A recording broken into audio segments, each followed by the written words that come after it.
Candy bars? Do you know why you did that? Want to buy some candy bars? Because that's rhyming words.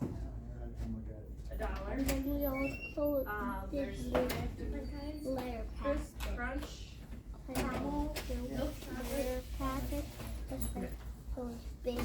Here we have the Jerry, you want some candy bars? merge packet. What do you want? You know what I'm talking about?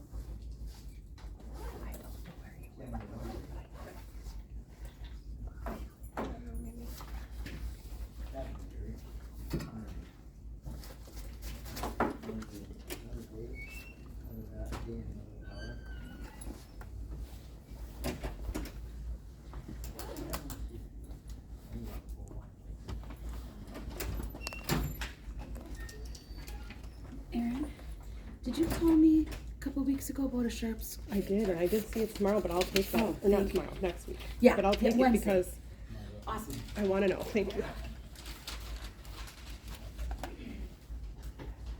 Morning. I get you some candy bars. Is there something in your school? Yeah, there's a lot of things in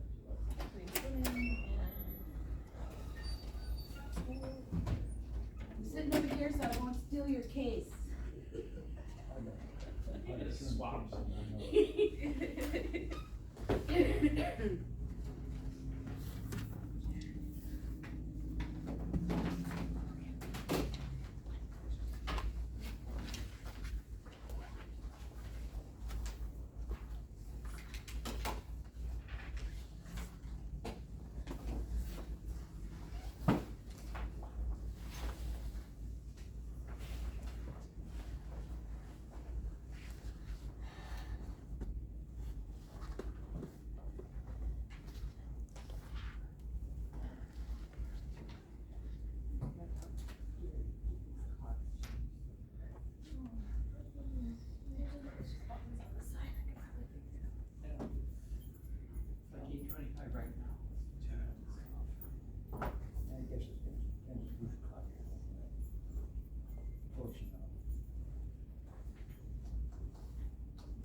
I know I gotta get to that. You gotta get out. What? There. Oh, yeah. Well, because it had an auto change. Oh, good morning. Hey, my friend, how are you? I'm good, you? Thanks for stopping by. Yeah. Yeah, thanks for the quote. Yeah, and getting that too. Appreciate it. Hey, good morning. Ready? You'd be interested in a lot there. Oh, good job. Those skinny ones? Yeah. Oh, yeah. Well, that's Are they a bucket of these? yeah. I'm okay, I'm not fixing them. So, yeah, I'll No, I know candy bars are nice for kids. Trees. What do you want? I'll be back. Safety comes. 10? Bill, would you like one? No, I can take the nice sky for about 5 minutes. Do you want one, Phil? Come. I think I have, is everything I've sent out?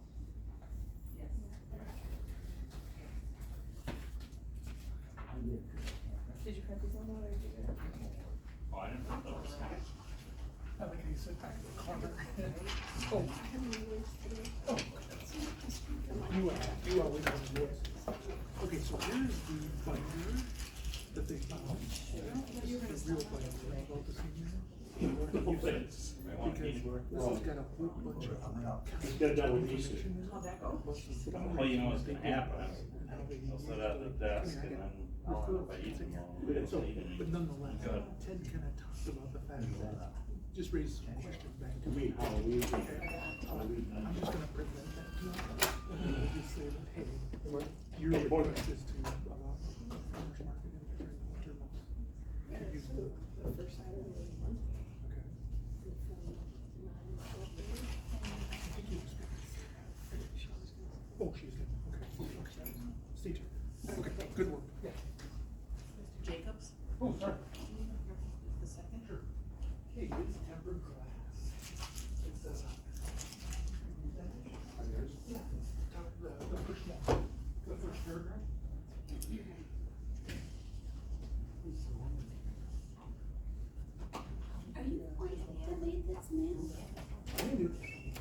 when they made that map. No, that must be, it looks like a, utility map.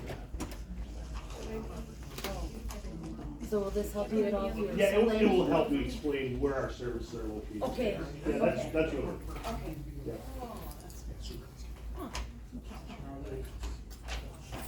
That's what I needed. One of my favorite property committee. Is it because of the multi-property?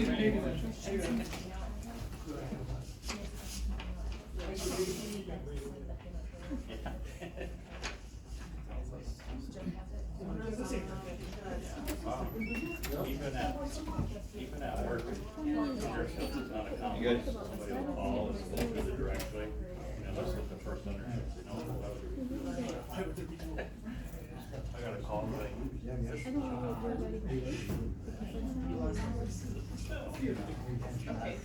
we wanna talk about it later.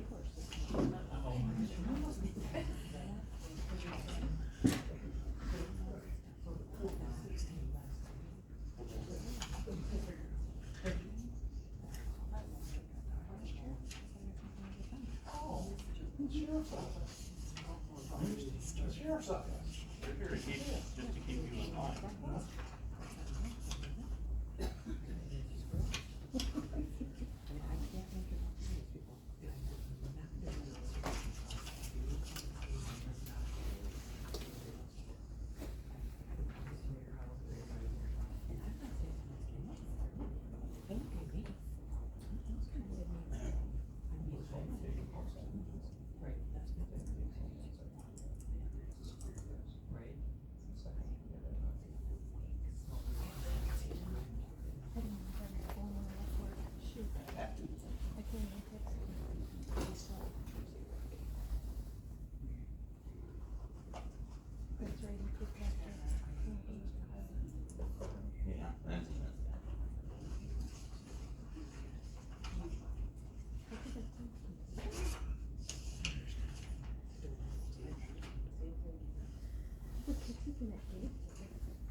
All in order, Tony? All in order? Ready? All right, take your phone each over. Let's see. Another packet? Yeah. All right, first order of business is, recycling, fairground, No. approval.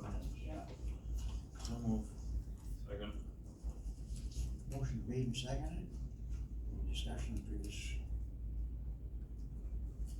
minutes? Not?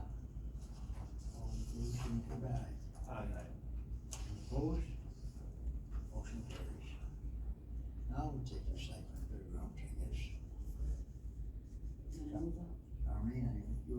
I guess, if we could, I'd like to move up to, we got Mark here from B and B, just so he could probably get his stuff, his talk done and kind of move him on then.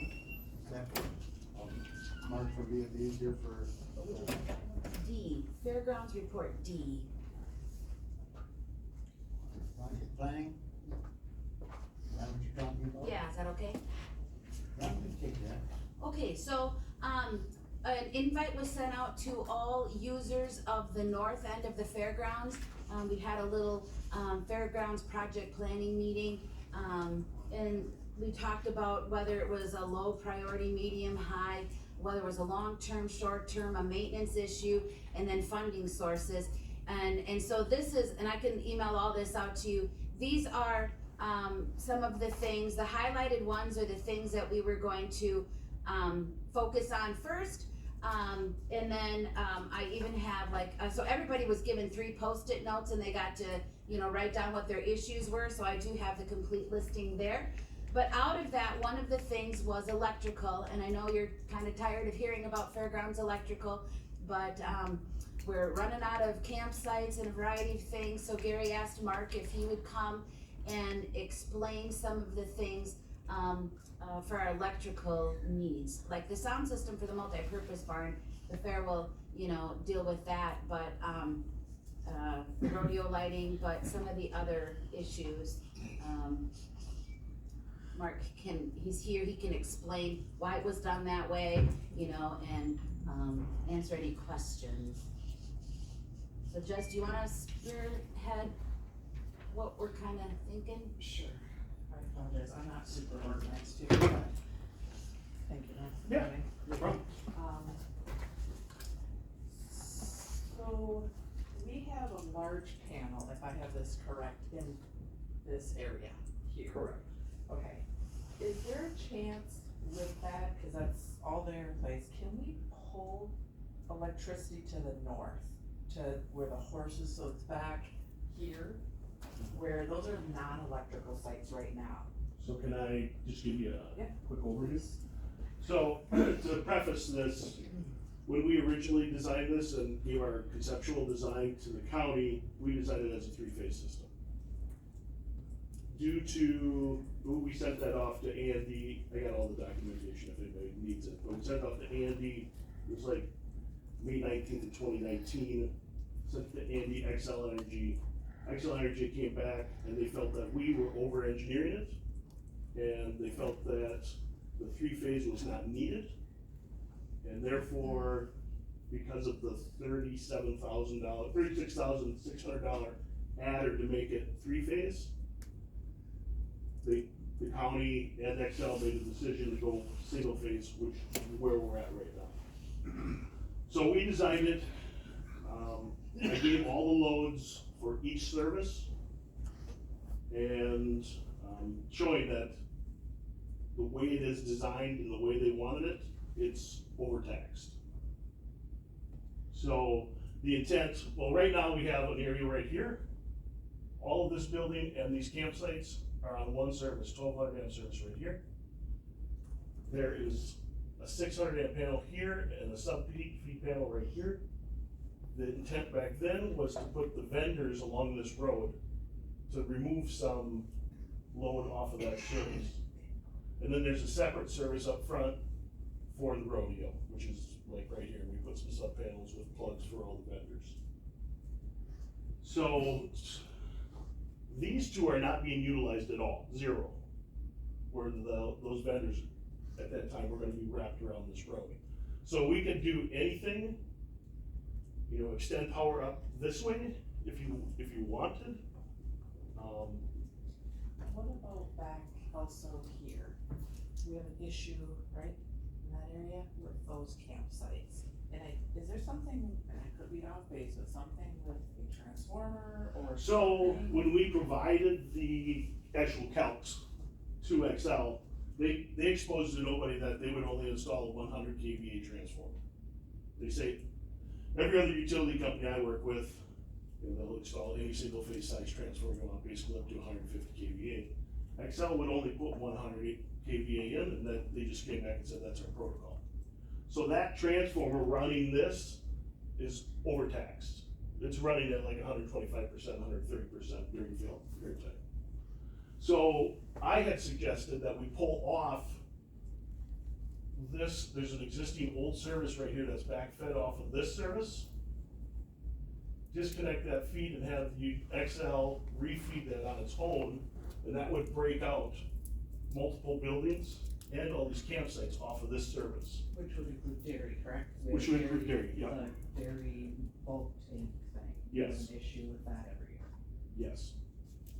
So, that's the least impact cost-wise that I was foreseeing trying to get you, so that transformer's not oversized or overtaxed. So at this point, do we, I guess this is what I'm asking, do we need to go to Excel and ask them to come to you guys and give a quote? Is that where we're at? Well, I believe it is, because I told Gary it's gonna be like $800 for me to rework that service. It's basically a day's work for one guy. XL would need to take, there's transformers there, so they would just need to route conductors over to that service and refeed it again. historically, the reason we got rid of all these meters is because you got a $45 meter charge on the 13 services you had there, so that was all eliminated by doing something. So if we added more campsites back to that very far north side, They would have to come off of these services here, okay, likely this one here. so I guess I would request then from property that we allow Mark to give us a quote on how much that would be, at this point for our first step, to see, because the power source then it would just be pulling it Right. through and then putting beds and whatever you put Right. back there. So, that would be one of my first requests, I guess, is if you guys would allow us to, ask him to, or Gary to have him get a quote for us up there to see what that additional cost would be. And then also Excel Energy, if we can talk to them to try to avoid that whole dairy over, losing power during the fair because we just have too much on that transformer over there. On that east side. If some of the vendors were relocated to along that road, it wouldn't be an issue, but I understand that that's not the direction that we wanna head now. So if we took it to the south and put it up there? So, originally cause these two panels are loaded full of the vendor disconnect switch, or, plugs. And the intent was to put vendors along this road to use those two services. That would have taken all this load. If you do that, you wouldn't have to do anything over here. If you utilize these services. So these people though can't move. Like none of this can move up here, right? These guys aren't the issue though, really. Oh. The issue is the vendors plugging in with their electric griddles and their electric everything, deep fryers and things like that. And then also doubling up on all the campers. It was originally designed for 24, I think there's 50 on it now. How involved would it be to, use those, some of the power, however you do it, that will have to set up alongside the road? And then, my suggestion would be to either simply run a feed to here, set a distribution panel back here. Is that, cause that's where you want the campsites? Yep, even north of that blue line. Even north of Right in that? here. Okay. And how many? It'd be great if we could all electrical. I mean, Well- every site back there would be. Your initial cost is going to be your feed going from point A to point B in your distribution panel back there. And then you can, we just did a 600 campground, and they average like $2,500 if you put a pedestal and the feed to it. It's about average on each. At least 8 would be a nice spec here. So if you look to the future and you wanna make it bigger, it's easily done. I can size the service back there for 8, and then I can size it, here's what it costs to put a service there for 8, here's what it costs for 16, here's what it costs for 24. Yeah, we're limited on space because for Right. campground lights, you have to have 10 feet in between campers. Right now, we have 10 sites there. But that'd be 5 pedestals, right? With our 10 sites? Yes, 'Cause they double yes, feed. yeah. And they're just the 30 amp. Yes. Yes, because right now there's no electric there. Did you put all the snowflakes on there? Those are trees. Oh. They look like snowflakes. Thinking for the future, would it be best to put a new transformer up over there though? You said around $800 your cost. I don't know. That was just to rework that transformer over on that side. A service would probably cost 10 grand. Just throwing a number out there by the time you get XL in there. But actually, if you were thinking of putting whatever you said over here, we could run some electric ones here as well, couldn't we? Because that's 600 amps of unutilized service along that road.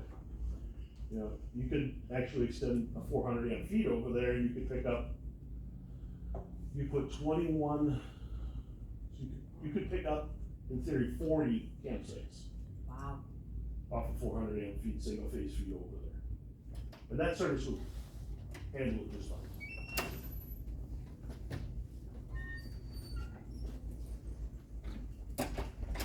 So yeah, a couple different price options per amount of. Yep, and it costs you nothing for me to send you over a budget or an estimate on it, so. Oh, okay. And there's currently money in the fairgrounds budget for that.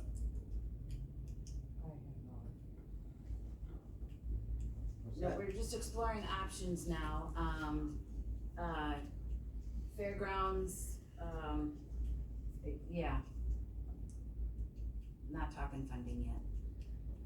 I just wanted. We've been talking about it, but Well, we have no idea what it's even, The biggest reason is I'd hate to have everybody go out and get quotes if we know we're not gonna, like, if we know there's no funding source for some reason. You know, I guess that'd be the biggest reason why. yeah, some of these We wanna kinda other, know that ahead of time, because I feel like sometimes we're like, oh yeah, go ahead and go get quotes, but we really have no intention, cause there's no funding source, so I guess if we knew there was a potential funding source, I just don't wanna waste contractors' time if there's not a chance, but if you think there's a funding source, I mean, a quote doesn't hurt the anything. whole idea of having this meeting was to see what projects would be willing to chip in to help, you know, cause it's not just the fair there, you know, you have a dairy horse project, livestock, all of that. Yes, there's some fairgrounds, but some of the other things we were gonna ask to come out of the fairgrounds, budget. But, yeah, and whether we do an ARPA request, there's numerous possibilities for funding. We've had a fair amount of ARPA requests for the fairgrounds now, I think we do have to You got look at other places in the county as well.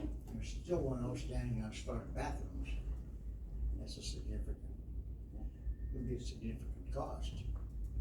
Well, I mean, how much do we wanna dedicate strictly to the fairgrounds? There's other areas that need money, and we, you know, I think we need to take into account all those, see what prioritize.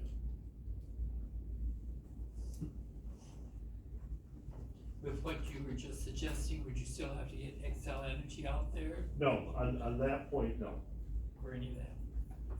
To remedy the overtaxing of the one transformer, you know, the easiest solution is to, well, the easiest solution is to relocate the vendors, but my understanding is vendors don't wanna relocate, so the next easiest, least cost effective was to make that one old 400 amp service its own service again. That will take that electrical load off of that transformer that's overtaxed.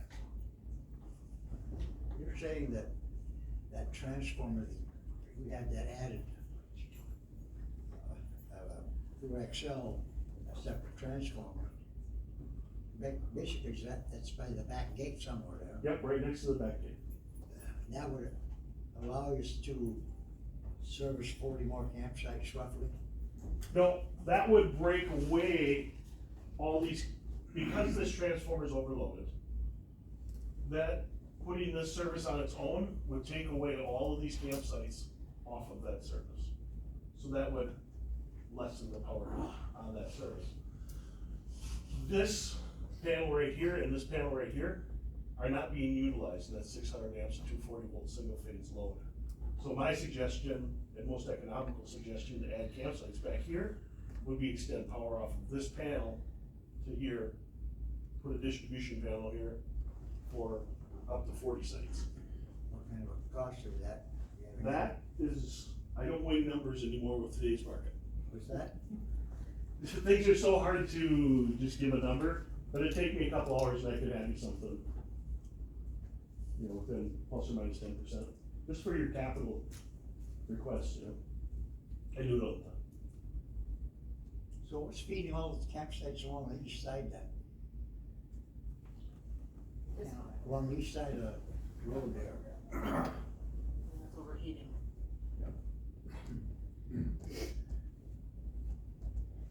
If you see, put that additional, a new transformer on the east corner by the back gate, somewhere in that area. or whatever it is.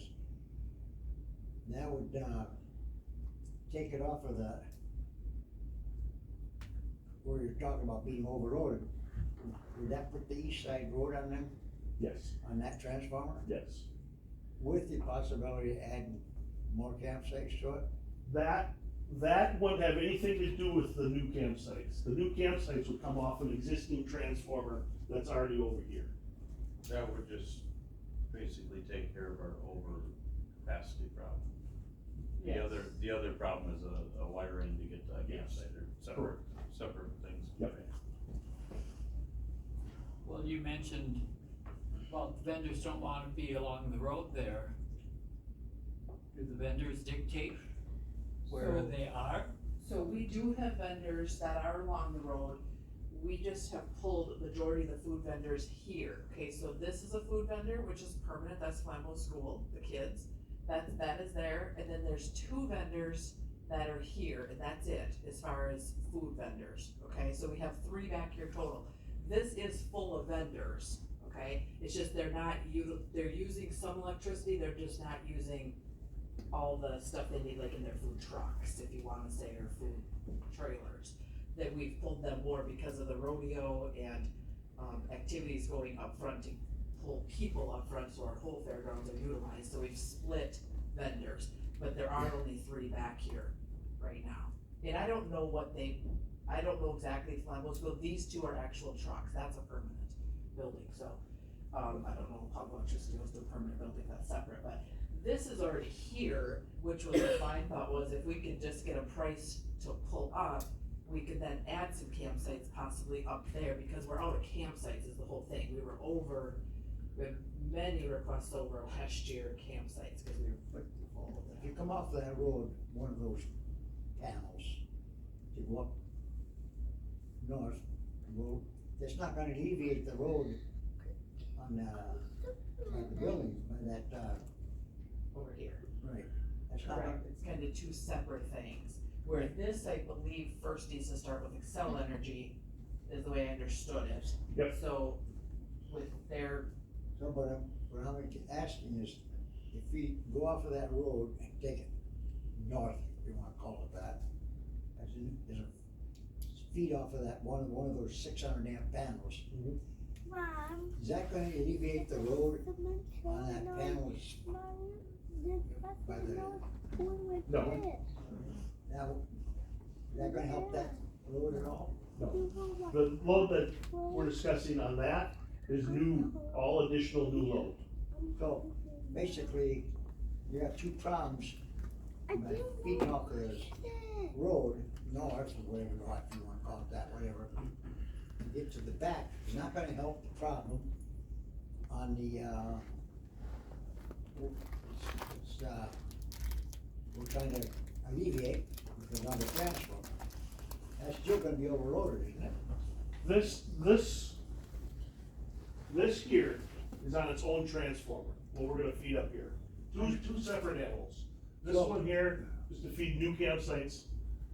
In order to fix this problem here, we need to put this panel on its own transformer. Or, that's what I'm getting at. Yes. So, either you, if you wanna alleviate the problem with that overloaded transformer, you have to put a new transformer in, another one. Yes. That's independent of the feed off of those panels that are underutilized. Correct. Yes. So basically, you wanna alleviate the whole problem and add campsites, you gotta basically do both projects. Is what you're saying. It's become pretty expensive. Well, I don't know, I guess, my feeling is if you wanna, I know it takes up your time and whatever, but I'd like to see a proposal of what the costs are for each one or combined. Yeah, it'll give the same cost, cause it's basically 2 separate jobs, so I'll work with Excel Energy. I'll get some coordination with them, see what the cost is gonna be, you guys, so I'll just take care of it on the backside. I'll have my 1 day of labor for the 320 service. I'll see what XL's cost is, and then I'll give you another cost to extend the 400 amp feed for future campsites. Yeah, I think we need to get those figures first before we even worry about the funding source. Yeah, for sure, that's the way we do it all the time. What area we're gonna go for, for funding if we do. If you're gonna say a priority out of the two, would probably be the overcapacity issue, correct? For sure. And that's by far the least expensive. That's the cheapest one too, so. And that's why we wanted to come to you to get permission to do this. So Yeah. that's my whole point in being here. Obviously, the first step is to try to get, you guys to be okay with it. Appreciate that.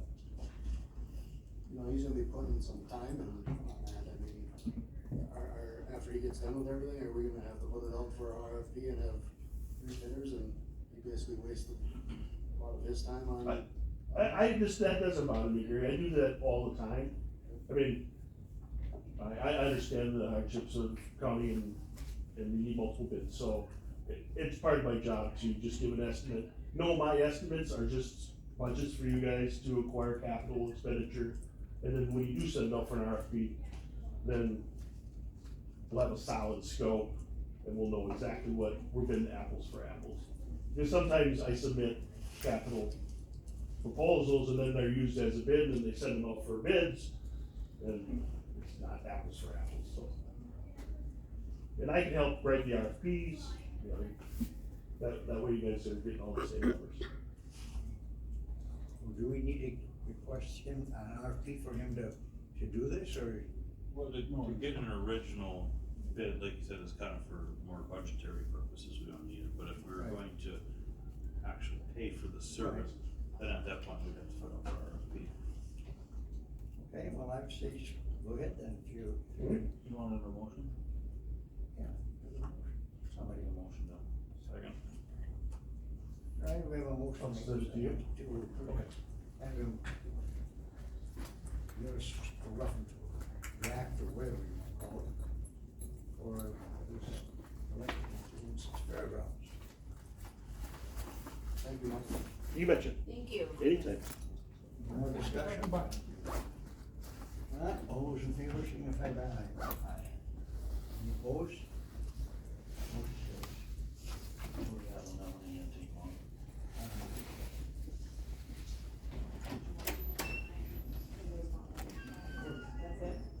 Can we, well, other people are waiting in the room, can we just come back to finish the other one on that? Okay, we have, we're gonna move up to the forestry one, request for, pesticide cabinet versus overreach. Much over what it did. So we didn't anticipate almost $400 in shipping, so it went over by $88.63. $88 over? Yep, $88.63. Went out of our equipment. I'll make the motion to approve our equipment budget. Second. Okay, motion's made, seconded to approve that overreach of $88.63. Discussion on it? Not all those in favor, signify by aye. Aye. Any opposed? Motion carries. Thanks, guys.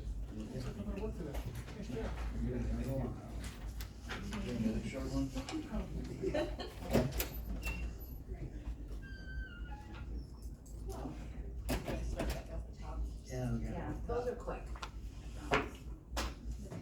Okay, so next Wednesday is, November 15th, it's, America Recycles Day, so what better, thing to do, than to have a sharps collection, because it's a huge problem in West County, no one knows what to do with their sharps, and, with Jeremy and Emergency Services, we have a well-oiled machine, I just gotta run the programs, so we work with Stericycle, so we have all of these bins that we can use, and, I had a huge sharps collection during Clean Sweep, but we still have some more room in this year's service.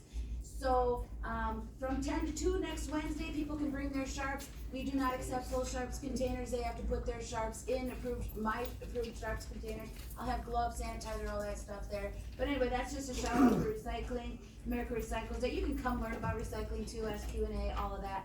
That is next Wednesday. Is there a cost for people bringing in their sharps for this? No, Okay. Residential only, Okay. yeah. I was just, in case somebody asked me, that's good. Yes, for public to bring their sharps, no charge at all. For Trails End, the pavilion should be done today, the structure and the top and all of that. The electrical is, going in the week of Thanksgiving.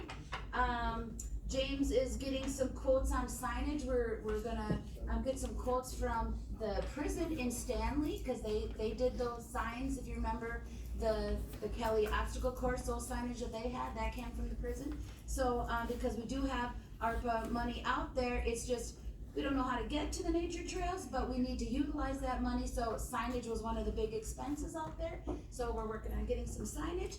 And then, Swinging Bridge, he's done a lot of work on, dealing with that, doing a lot of research for permits and things, and, surprise, surprise, neither bridge out there has a permit, whether it's zoning, Army Corps of Engineers, DNR, so both of them need to be permitted.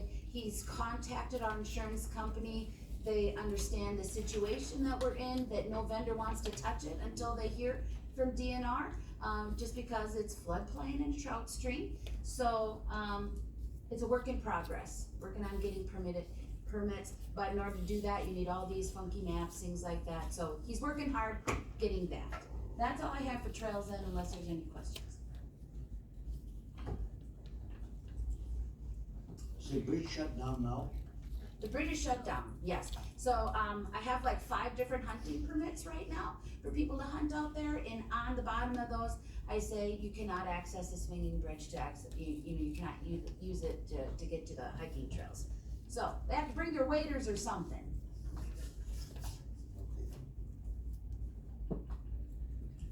Anything else on it? Nope. Alright, let's move on then to Aegon report. Gary, I guess it's up to you. Grandstands, seating update, the guy's supposed to contact me yet today, but, he should be out next week, with his crew to take measurements and get everything ordered. I think he's coming to the Ladysmith School also, so he's kinda killing 2 birds with 1 stone. So, and then it sounds like that should be done for probably by June of 2024. The north bathrooms, I guess that's up for, you asked for ARPA for that. We don't have any, numbers yet. I don't have the approved drawings all back yet. I know you guys in the past have got like I believe it was like a $300,000 for them restrooms or whatever. So I asked Shar to pull this up. There's an option here. When I used to work in Texas, we used to have these in the man camps, and you could get probably it's a restroom shower, $7,000. They ship out of Texas, and that them ain't handicap accessible there, but they do have a couple handicap accessible ones, and that. But I would say, roughly around $75,000-$80,000. You could probably have 8 restroom showers, versus the $30,000 or $300,000 that was. Are those individual? Correct. In other words, you do one time around, you have 8 individual units. Correct. Lockable. They're nice. I've used them before. They're not. The outsides ain't. They're not horrible looking, but they're not that appealing either. But they're fine. They work. Yeah. There's the discharge. The sewer discharge is there. Hot water, cold water hookup right there.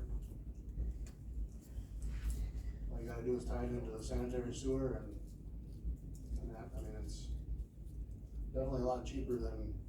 Even if state approved drawings come back, I would say you're gonna be around $250,000 to build that stick build. You could just set those right next to each other and have them in a row or whatever. I would recommend pour a slab or use the existing slab that's there when we tear the old one down. And we might have to just extend onto that slab, dowel into it and extend onto it, and then just tie it into the sanitary sewer, and we'd have to buy probably a water heater or 2 you know, just so we got hot water, but, I mean, that's $300-400. And would not take all summer to do, which is nice. And, I had asked, well, Gary had said they're portable, so he'd have quick connects on them, so should we need, you know, have a big event at the south end, we can move some down there. But we do have city sewer there, so, we're all good to go on that part. You'd have to provide hookups for each one to the sewer, though. Yes, so, That'd be kind of, I'm sure that would be an extra expense. yeah, so the idea is to keep them where, at the north, south end, but one of their features is they are portable.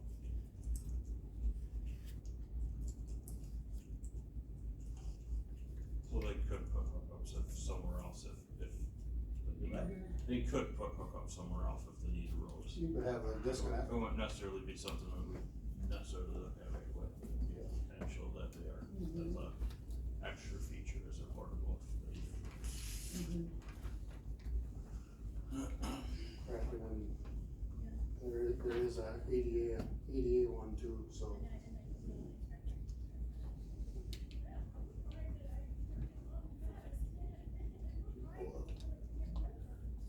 Well, I mean, I don't know, Right, there's the ADA one there. I mean, let's get that a little further, what kind of, what would it take to hook them all up individually to the sewer system and water system?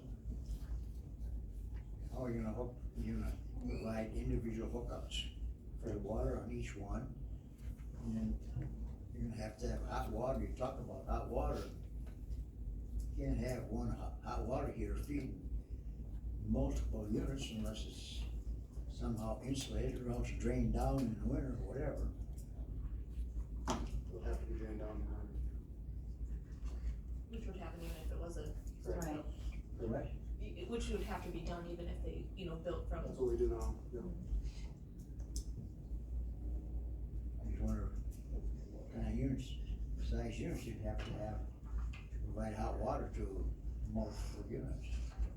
You know, if you think about if you go into a big bathroom facility, I mean, they got multiple showers next to each other, if we did it that way, either way, if you got 4 showers running, I get there's a little bit extra plumbing distance to it. Right, that's what I'm getting at, is you got individual units, just say, I don't care if you got a water heater big enough for 4 units. You're gonna have some way of, some kind of a, enclosure, protection, whatever, for the water heater. And then it's gonna be able to feed multiple units with hot water. And have it stay hot. Whoever's on the end of the line is gonna be, it's not likely to have very hot water. I'm just, you know, that's something that, Well, we'd probably put then the 2 handicapped ones in the end because there's no showers in the handicapped one. there's no what? There's no showers in the handicapped one. This one here, there's no showers in it. But we want, you know, at least one, I would think, the handicapped accessible for a restroom on the south end.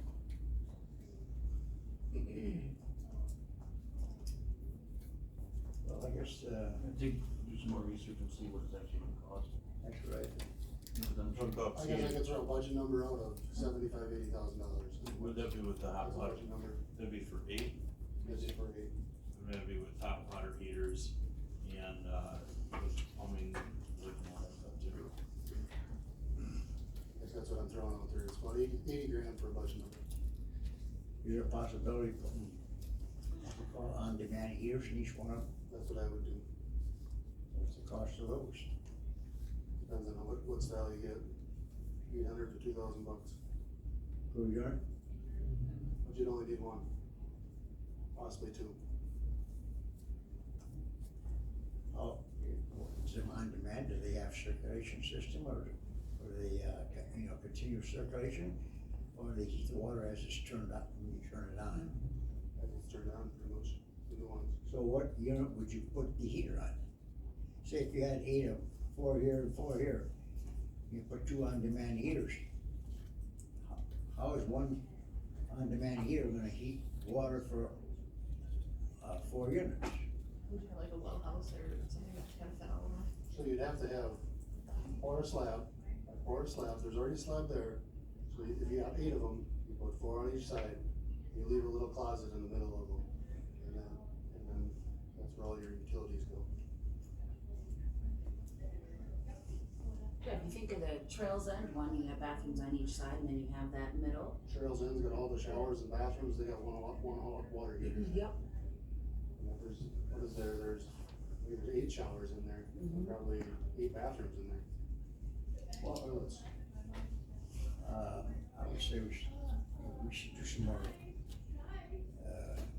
investigation on this, because we wanna know, it's not just the cost of the heaters or the bathrooms, but then you got the heat, the water heater costs, you got slab costs, whatever kind of a distribution system you have set up for it, that's gotta be planned out and included in the costs. So these- Overall cost. So these bathrooms, roughly, if you got 8 of them, I'm gonna go high, I'm gonna say $50,000. So I added $30,000 on there for basically my time, maintenance time, to tie everything together. And that. So I would throw a budget number for $80,000. Well, it comes under original ARPA funding for the bathrooms, but nothing's been definitively decided yet. That's, this is a possibility versus having one built according to state plans, or buying one of these regular units that we'd like to have at,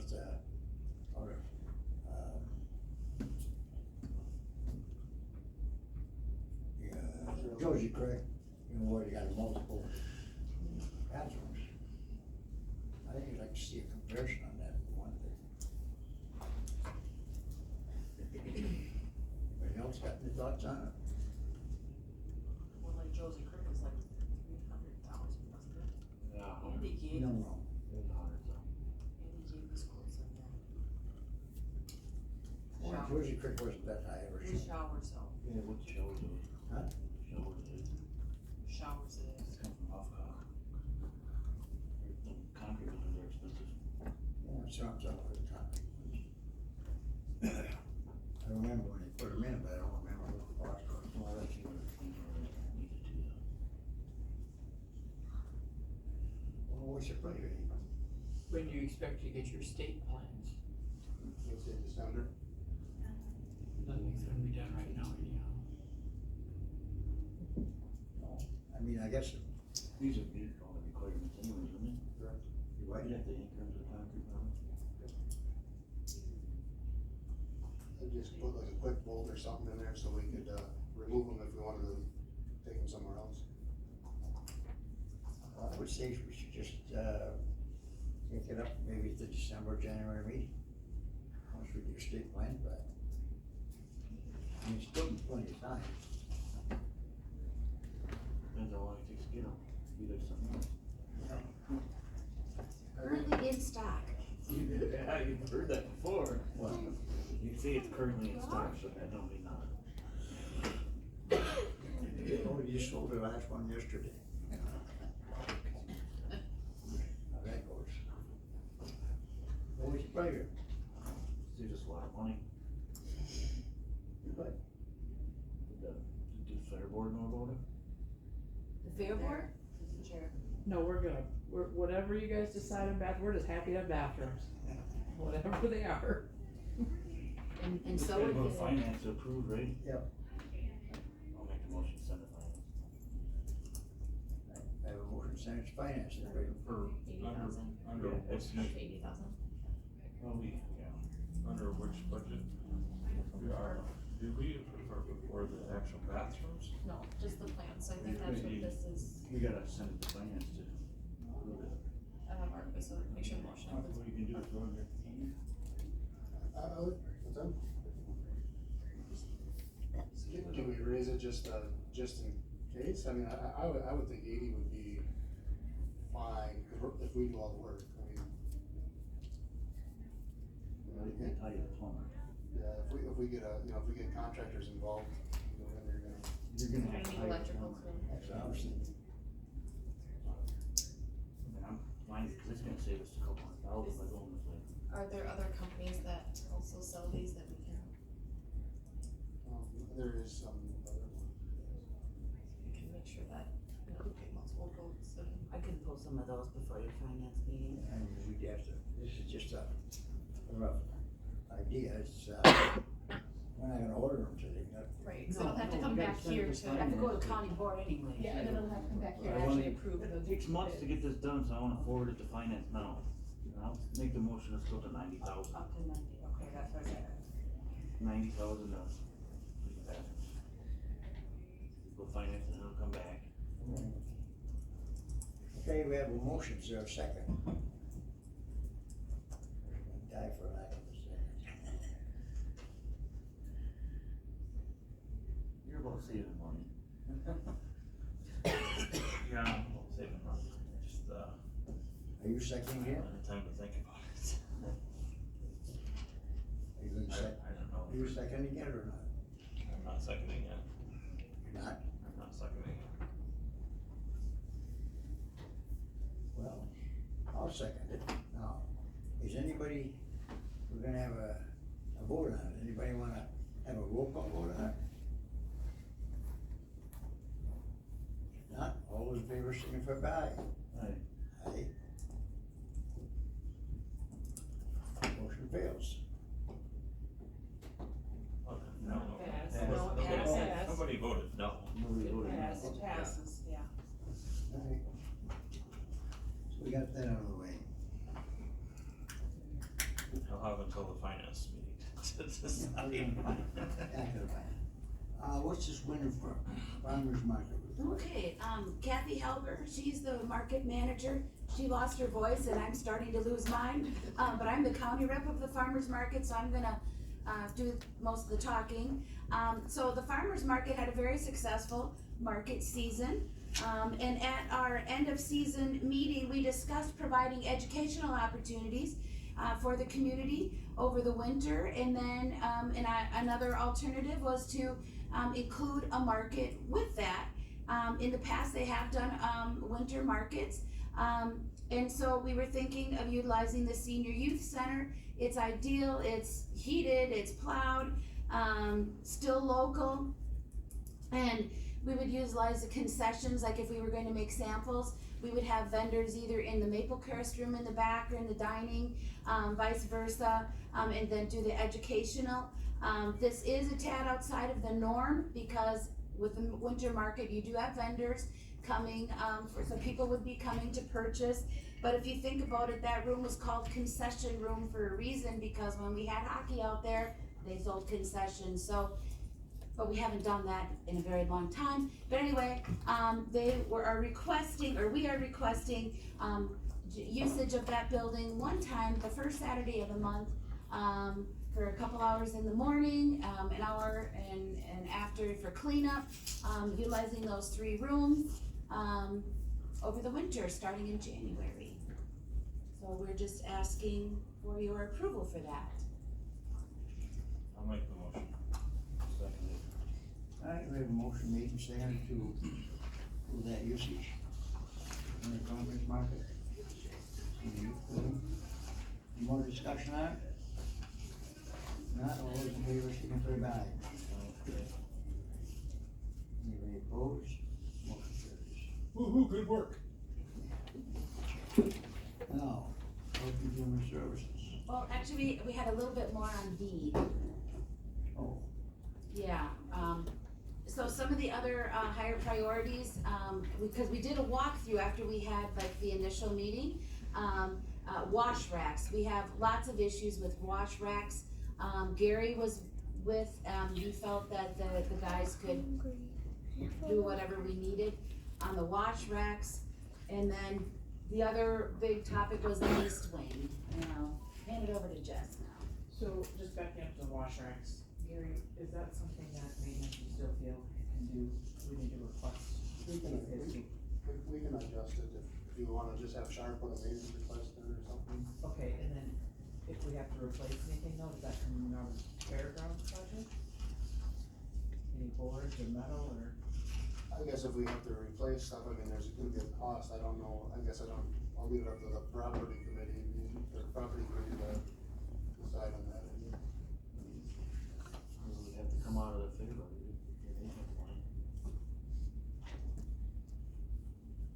Yep, those do get used all summer long, the wash racks, it's not just, you know, the week out of the year.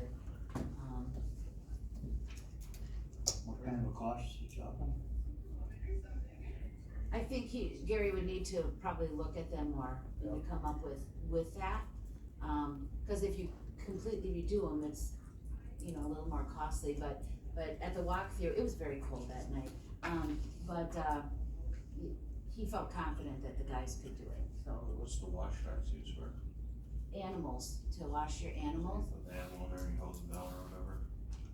Yeah, most of the issue is drainage. And, you know, John Runstrom with Land and Water, he has helped with drainage issues down there, so, you know, I'm sure that department would be willing to help, but that was a significant problem. Otherwise, you know, sometimes there's boards that were there that you tie your animal to, and those boards are missing now, and so people have been tying to, you know, water pipes or whatever those PVC things are. You know, so they need to be sturdied up. And then the east wing, we were just asking, so last winter when John and I had come, things were put on hold, okay, with us replacing or repairing either way with that east wing. There were a lot of other things going on, so we were told at that time, don't go out and get sponsors, donations, anything, we're just closing it. You guys ended up shutting that wing down where no one was allowed in it. You did give an exception for us to do our weigh-in during the fair in there, but other than that, we blocked it off, no one was allowed in there, per direction from you guys. We're asking now if there's what is the plan with that? We are definitely out of space, our numbers are up, they were up last year. We did the fair covered all that cost, I don't think much that did. We placed some boards and did some stuff to make one of the wings, work to house animals. But we are needing something in this area. So our first question is wondering if you guys have any plan for that? And if not, if we can come up with a plan, can we go out and get sponsors? Can we come back to you as we did last year? Are you okay with that, with us there's a few different ideas that people have to replace, fix, you know, there's different options. But we're looking at possibly some corporate sponsors helping out with this. And that's where I for sure need your permission for that. I wouldn't have a problem with that. Yeah, No cost to it. it is no cost to you guys. I guess we need to know exactly what was gonna be done, or what. So she said they were gonna go out and get plans and see if they Yeah, got but the funding then- source, then we approve it. Gotta be approved first. So we would do that. We just wanna make sure that we're interested and you're not wasting time. Correct, because last year John and I were told we couldn't, we had to stop, so then we had to switch gears, and that's when we went to the concrete. So we were told no, so I just kind of circling back to make sure we do it correctly, and come back to you that it's okay that we do, I guess, start over, per se, bring a couple plans with you, tell us what our idea is about going for sponsors, and we do have quite a few people interested, believe it or not, in helping with this project. So, we have not given any promises at all, they know that this is the step we're at, so. Tony said we'd check in and make it Tony in? Perfect. Over there? You can advertise for storage places. Well, Oh, yeah. you, yeah. You need a motion. I'll make the motion. Second. Alright, we have a motion made and seconded. That's just for some plans or whatever at this point. Alright, Plans with sponsors so that they Yeah. know what they have in plan mind. and sponsors. Heard that motion, any more discussion? Not all those in favor, signify by aye. Aye. Opposed? Motion carries. Thank you. You.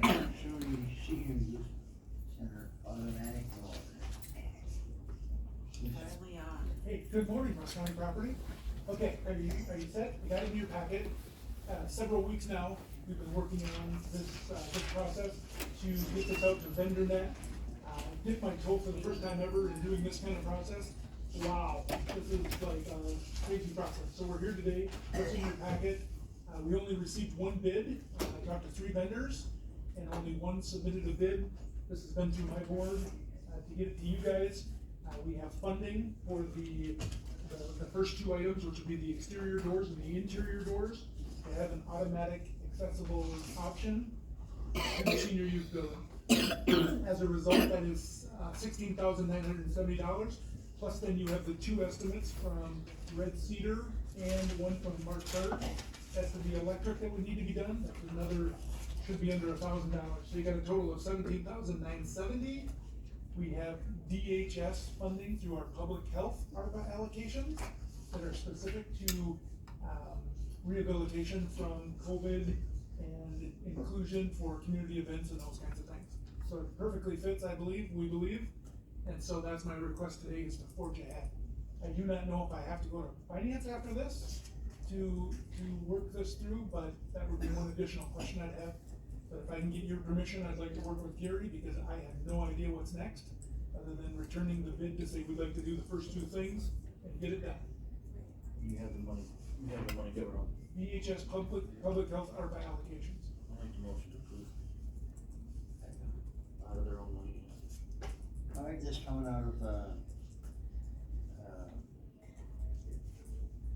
human services budget, whatever you call it. Yeah, we have a separate pot of money from DHS, which is an allocated amount. You have to use that up, like we do by certain time on the rest of the river. Yeah, it needs to be, those allocations need to be allocated by 2024, but then by 2026. They have to. Yeah, pretty much, it's exactly the same. Oh, and the funding It's source is specific figured out, to yeah. COVID-related rehabilitation. Total dollar amount on that? 17,970? Yeah. Or less, depending on the other. I think we have a motion made, second to approve that. From the DHA's public, ARPA funds. Yeah, I can call you a specific language if you want, but That'd that's be good, everybody. that'd be great. Yeah. Thank you. Anybody, not any more questions? All those in favor signify by aye. Aye. Opposed, motion carries. Were you gonna go to finance, Jamie, with that too? No, you did. Yeah, you've got the Return funding this source and- figured out, you're good. Gotcha. Could I piggyback off of that one there, and I don't know if, I don't wanna use Jeremy's money if you guys want me to use it, but I have on the agenda there, doors, $88. I basically reached out to the same person, and he gave me a quote for the new doors out here on the east doors. The openers on there, well, one's not in operation now, the other one's I don't know if, like I said, I don't wanna take his money if it's his money, but, it's ARPA money or free money for these doors. $27,096 for the doors out there. $27,096 for 2 new doors and openers out there. New doors. Is that the senior center? It's on the site. What I respectfully ask there is that Gary, myself, and Kaylee Bentley would sit down and have a conversation about, does that fit the parameters of the allowable allocation? How's that for an answer? Like to just, let the 3 of us meet on that to determine if that funding would meet the criteria as well. It's all, we're talking about accessibility to county buildings, and that's part of the requirement for the safety as well. So, you can examine that. Motion on that, we just need that. Let's have come back That to information. I don't think we need a motion on it. Look for it. That's all I can say. Yeah. I don't know, is anything else on that? I'm gonna throw it to the sheriff. Hey, thank you very much, everybody. Appreciate the time. Jamie, that number? You're on the floor. All right, thank Thanks, guys, good morning. I'm just here to bring some information forward to you. You're gonna see the rifle optic and the rifle for the ERT. We took this to our committee. It is a sniper rifle with an optic that comes with night vision and thermal. And the optics, that we have now, they can see the silhouette, but when you have to make that decision on whether or not to pull the trigger, you need to know who you're pulling the trigger on. With the new optics, they'll be able to determine who that person is. This money, is bought from the ERT money, there's no levy money there. So, just because the cost amount, we brought it to let you know that that was being purchased. The ballistic vest for the ERT, all bulletproof vests have a 5-year range on them. And so we're at that 5-year. We have 6 people in our department that are on the ERT team. So we need 6 vests, which would come out of our levy money. We would like to purchase 4 this year and 2 next year, because there's enough in our budget for 4 this year. Next year's budget to cover the other 2. So in January, we'd like to be able to purchase that. I guess that one I needed you guys. Did you get dollar amounts for What's that? the dollar amounts? Oh, for the ballistic vest are 25, 50, 108 apiece. Each? Yeah, so they're about 10,004 for 4 of them, and then the other 2 for 2024 would be 5,000. What was the individual price, 25? 25, 50, 108 is the price they got.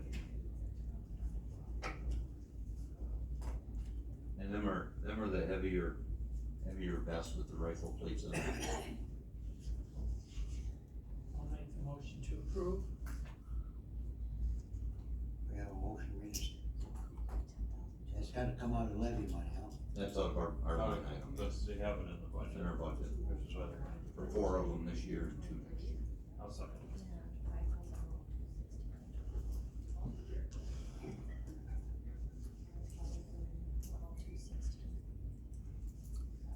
And then did you get dollar amounts for the rifle optic and the rifle?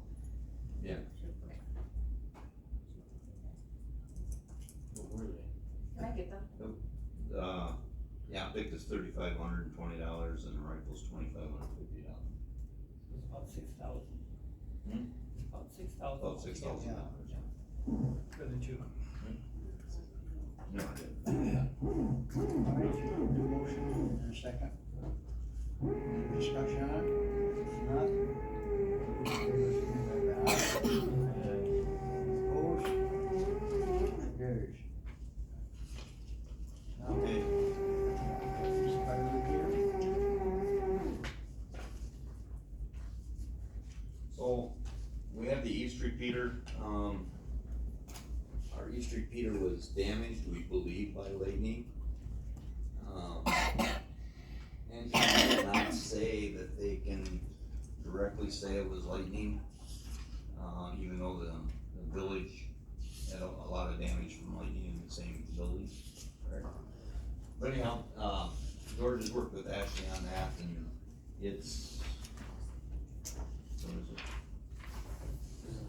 12,062. 12,662.74 to replace the tower, or replace the repeater, the cabling, and the duplexer. 12,662. 74. Thank you. Did you have anybody look at it for insurance purposes or not? We did, Jamie and Ashley and I talked, there's a $10,000 deductible in our insurance.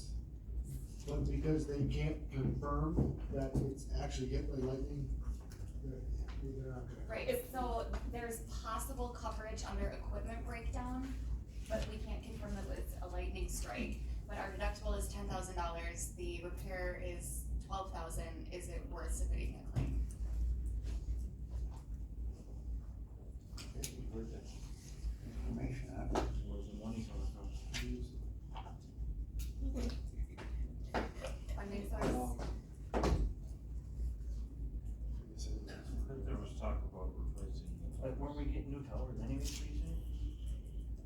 well, it's a potential, but either way, that we could take that off the other one too, so. Hawkins Fire right now is receiving pages, but they're not very good. They're pretty staticky and yeah, it's a safety concern that we need to fix this now. You have another tower at Langer? Yeah, it's on, and Overbees, that's the sheriff repeater. So this is for the fire The units, fire, everything? yep, On the water tower? on the water tower, yep. Any idea what budget's coming out of? I don't, because we don't have it. Wasn't there a vote, for ARPA request for the tower upgrades? Hands. We can take it out of that. That wasn't an ARPA request, that's bonding.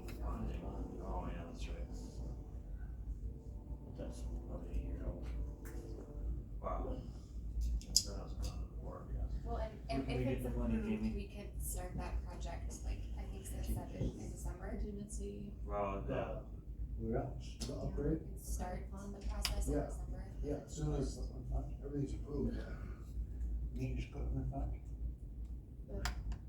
Yeah, that's the equipment fund that's got the continuing appropriations. Yeah. what do you suggest? I mean, that's kind of part of the purpose of the equipment fund, Yeah. so. How long will it take them to fix it? Once the parts get here, it should be done in a day. It just depends on how fast they can get. They're in stock though. I've heard that before. I'll make the motion to approve out of equipment fund. Is there a second? So there's money in the equipment. Do you have a second? I'll second. You have a second, okay. Any more discussion on it? Not all those in favor, say, signify by aye. Aye. Any opposed? Motion carries. Now, we got railroad crossing flashing beacon, what's that? So this is kind of a project that we've been working for a couple of years in the Highway Safety Committee. The BB's crossing on Highway 8 between here and Bruce. Because of the corner, we've had many near crashes and some minor crashes there. Because when the train's there, you don't know about it till you come around the corner, and if there's 2 or 3 cars already stopped, there isn't a lot of stopping time. Wintertime, it's even worse. And coming from the west, you rise over that hill, and if there's a line of traffic, there's not much time there. So what we did is we researched the property owners, and so we could brush out more of that, so as you're coming, you would have a view of that. The county was not able to come to an agreement on that property, so that's not gonna happen. So what I'm asking is to be able to go to the highway shop, speak with Scott, and, Scott, right? Yep. Yeah. And, discuss putting a flashing yellow light on each side on the railroad sign. We discussed it at the highway safety, the state would approve the permit to do that. It's probably gonna be about a couple grand to do that. Where's that flashing light gonna be? As you're approaching the corner, there's a railroad sign ahead, it would be on there. So it's like a pre-warning? Pre-warning. We've not been able to come up with any other idea. The railroad will not let us, put something in that's connected to theirs to start flashing. When they do that, they won't allow that. But Is there somebody from the railroad we can reach out to see if they will pay for this? they won't. Cause it's a, We've been down there with the railroad. We've been working on this for 2 years, trying to get the railroad to help us out, and they just, who's your contact? I should just, you should email me your contact and I should email them. This will be flashing all the time, how are you gonna know? yeah, it's just a warning. It's like a, To say there's a crossing. there's a crossing ahead. I mean, it's not telling you that the train is there, but it's telling you that there's a track there and there could be a train. Well, And there is a yellow sign that already says that though too. yeah, I mean, I get the flashers, but And once people realize the flashings doesn't mean training either, they're not gonna slow down until they come around. But again, it's our job to make this as safe as we can, and that's what this traffic safety committee is for.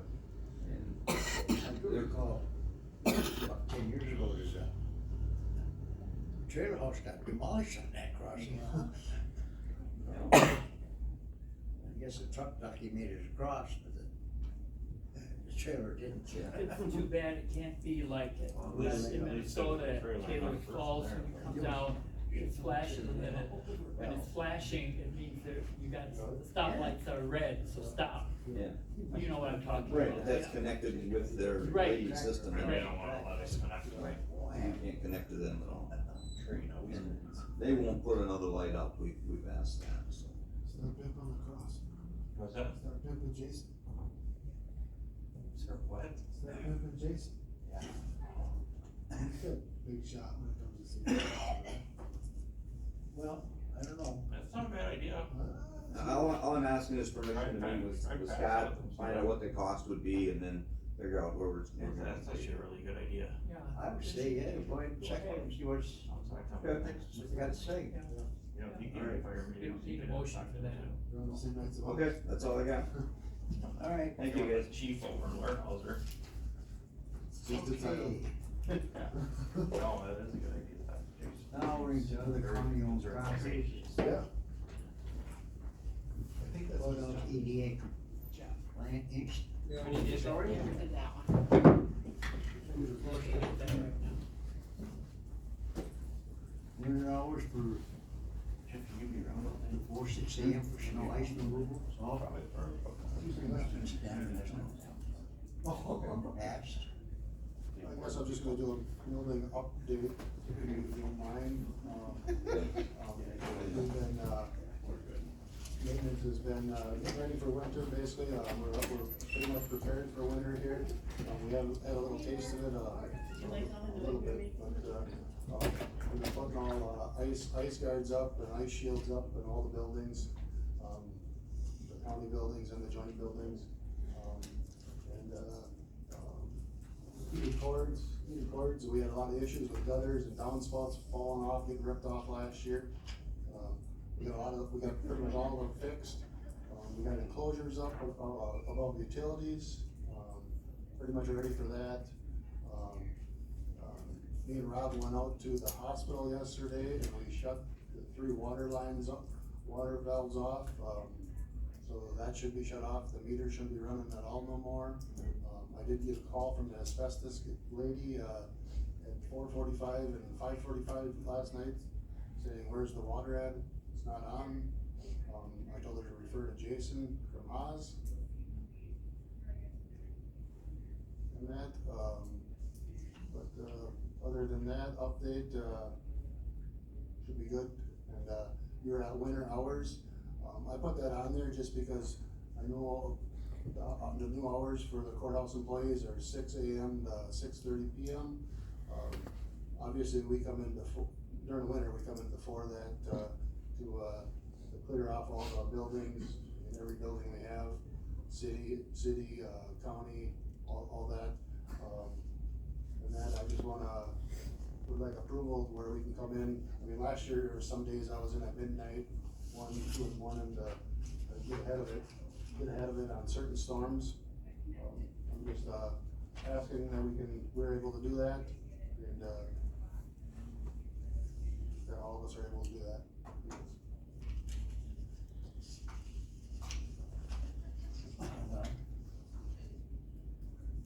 I don't know if we need a motion for that, do we? I don't know. No. Huh? I don't know, we just, it's kind of use a judgment call. There's no more? I have the guys start at 6:30 every morning, I'm usually at 6, but, if we know a storm's coming, I'd like to just say. They're early so that the people coming in at 6, so sliding when they come in. Yeah, or if you have to come in at 4:30, 5 o'clock, you know, And and take care of it, because it's not just the courthouse we do, it's every building. I don't think there's a problem with that, I don't think we need a motion, but I think that's understandable.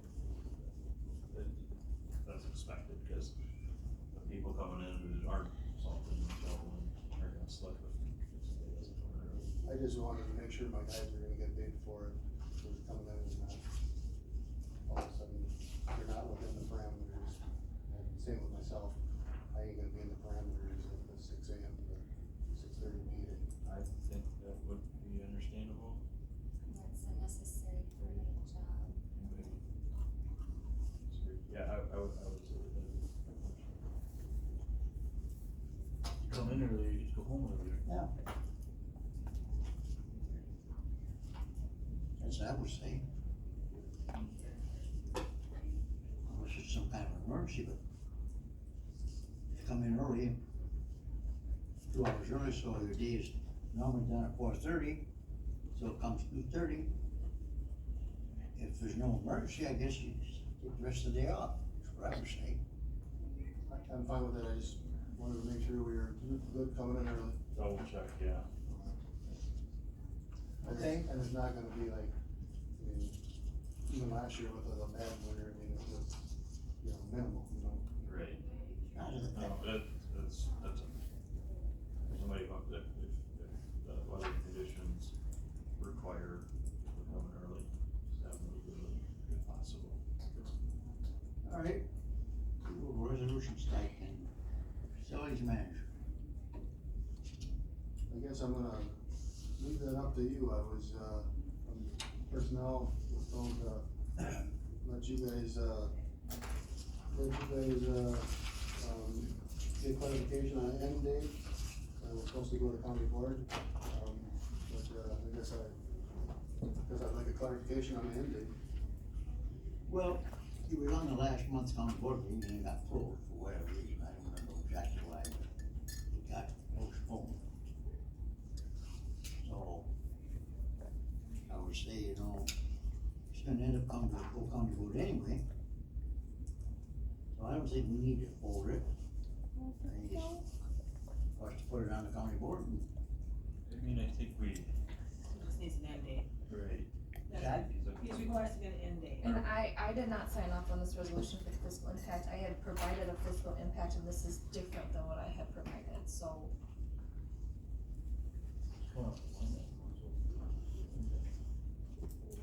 Why not fund, we don't have money. Yeah, that's done now. But what was the amount? This is my calculation of the fiscal impact, cause and maybe I'm misunderstanding, but it was my understanding that it was up to 10 hours per week. And I guess I would just assume that we wouldn't be paying more hours than we're actually working the week, like he's already getting paid for his standard salaried hours of 38.75 hours per week. So my assumption is that we wouldn't, you know, if he had 10 hours out of the hospital but only had 45 hours in for the week, we wouldn't pay the full 10 extra hours, we'd pay the difference between what he's already getting paid. Well, But that's, there's still, I still have a problem with this. Because it being a salary position, you're setting a precedent. We did approve a stipend before though, That, we did approve a stipend here though, to be. we did, but then, you know, it's also rescinded, I mean, as far as my understanding is because of the fact that it's setting a precedent, and it's gonna leave yourself wide open once you do it, for everybody, anybody. Here you guys go, I don't know if you guys got it, so you might have it, but, All the minutes are in here you there. go, Jerry, and everything's highlighted right in there, I don't know if you got it, but Yeah, there's Tony, I put everything in there. Right here. here's Terry, here's Phil's. If you look at the minutes for the second personnel meeting, it just says, it's the committee's consensus to get clarification of the end date from property. And then motion by Undershoot, second by Stout, to send stipend of facilities manager to county board approval. So we're here right now for the end date. So, For you guys. it looks like the original was $35.74 per hour, retroactive May 1st, 10 hours a week, until project manager is hired with completion of the project. Well, I would say the end date would be when possible the contract. I would say. Yeah, What? Too. I put October 15th on that's when we were kinda discussing it, and that would have been the week that they took over, kinda, so. So October 15th. So this one that we got today in our packet could be the right one, the end date. What's that? October 15th. I have October 15th in my packet. May first through October 15th. There was never a resolution presented, so we have to. So we need to send this to full board, but You need to, so part of the resolution stuff is to have Rich, and Rich did. And the second part is to have Jamie, and we do that, cause there's a fiscal impact, and then have, you guys need to approve this and sign it, cause you've never approved this. But There's no end date either. I did provide the fiscal Yeah, it impact, and then that has been May changed, 1st so through this is October not 15th. an approved resolution. The contract was signed on the 5th, and I believe Haas was out there the following Monday. So what would that be, the 12th then? See, it says here that, paragraph 1019, the personnel committee discussed reconsidering and or rescinding payment of a stipend, which ended with the committee deciding to send a decision to the full county board. I mean, what we do here is gonna make no difference.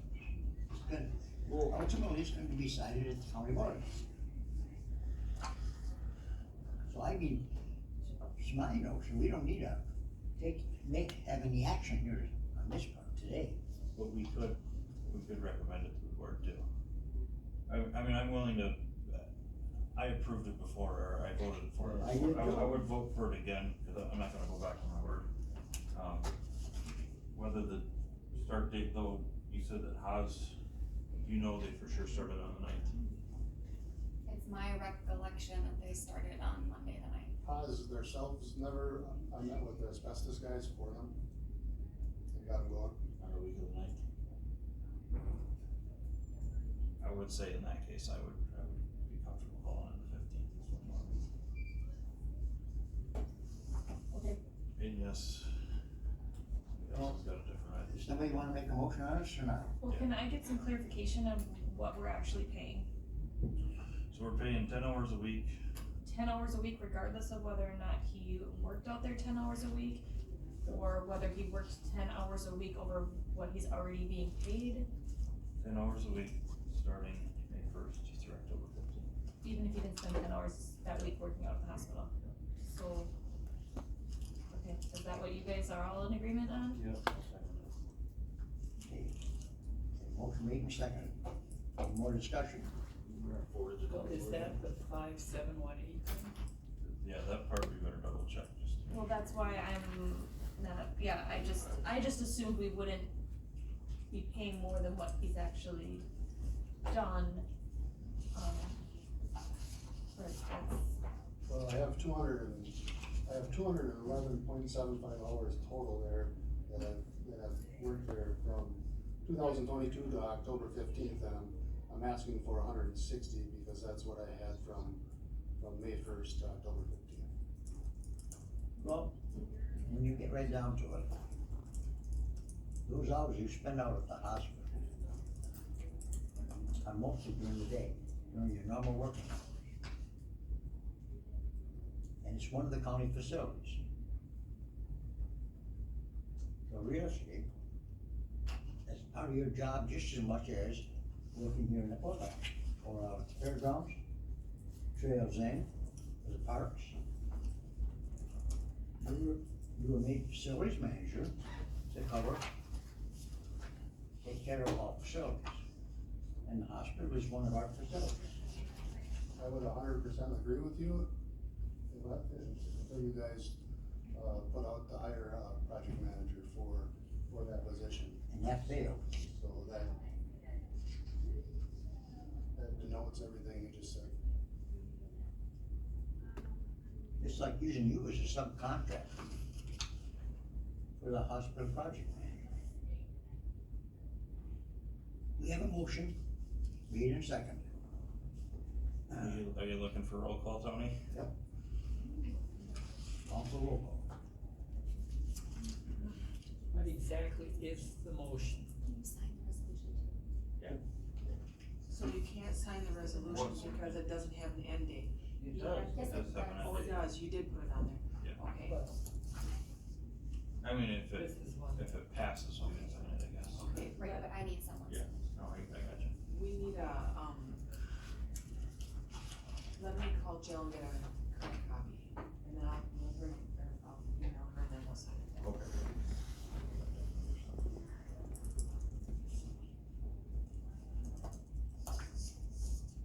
Are we ready to vote? What is the motion? Motion is to approve the stipend for the facilities manager, In the amount of, $5,718.47. But what you were saying before, and that is still two different things, you're saying 10 hours a week, that's, 10 hours a week could come to more, actually, Maybe right? more, yeah. So, I'm good if you think we should bump it up, we could, but I don't, I would go with the 57,1840 in there, I guess. What is it? $5,718.40. but that makes it complicated for payroll too, because there's really no basis for that outlined either. Should we divide that by the amount of weeks to see? that's not her point. It's not your point. Right. Well, on a payroll side, what would it be easier to pay on that? Well, a stipend based on hours, I Be mean. like a bonus. Yes. Stipend, it's An additional amount of pay. Special. Well, that's what they're called. Well, it's supposed to come out of the wind down funds anyways. Well, Yeah, we might wanna it's still change tax our the budget, term wind down fund to, because whether it's wind down funds or regular, levy funds. In fact, the wind down funds that we've already made an agreement with Marshfield Hospital regarding retaining Is that a done balance deal? of funds, whatever else. That's Well, not a that's done gonna- deal though, yet, though. That's gonna, Yes, it is. gonna I thought check you said right how December much 14th. How's that? I thought you said December 14th. retained from Marshfield. That clinic, What about the clinic? when we walked through it yesterday. Pay out of that too. Yeah. Yeah, I'm hearing two different conversations. Sorry. No, I can't decipher. When we walked through the clinic yesterday, Tony and Al were saying that we owned it, the county owned it, and I asked you. Oh, no, not yet. That's due We December don't own it yet. 14th. We don't own the clinic. Oh, I thought they said. technically, the We have wind an down agreement. funds exist We have an until agreement. December Papers 14th. Right, haven't been there's a signed. signed agreement, but I mean, we haven't changed hands yet. If we wanna maybe not call that the wind down funds, maybe just call that a stipend, regardless of wind down funds, I guess, we might wanna strike. I don't think you wanna muddy water on that. Well, Then it's gotta come from someplace. this resolution is presented this way, so Yes. if you guys wanna change it first. You'll just have to do a motion to amend. County board, will that work? I actually wanna keep it as the wind down, just because it's in lieu of hiring a project manager. And Well, so my concern with keeping wind down in there is, 1214, the wind down fund don't exist, so let's say something gets stalled at county board to where it doesn't get approved until after that or something. Now, we don't have wind down funds, they're just funds. So, my recommendation would be, and I would move to change that out of there, or just to take it out of funds, not, funds that came from the wind down funds. I hear you, Phil, maybe let's leave it up to the county board to decide how that is, I guess. But he's the one sponsoring your resolution. I know, I get it, but. Depending on But- how the vote But goes. if you take the in lieu of, then the project manager, then, I mean, that's the whole reason you guys are the ones that asked me to do this. I mean, that's the whole reason I asked for. Right, so I would leave the limited term project manager should have been hired, facilities manager, Schultz took care of this, cost of the stipend. Funded the wind down funds in lieu of not hiring, I would just say, the cost of the stipend will be funded by funds that would have been used for wind down. funds that came from, State county fund. I'm fine with that. or county funds, cause there's kind of the transition period of, You wanna put county funds slash, or, leave it as wind down funds slash county funds? yeah, wind down funds slash, funds that were wind down funds, I don't know Or what that. county funds. Or other county funds, we can do that too.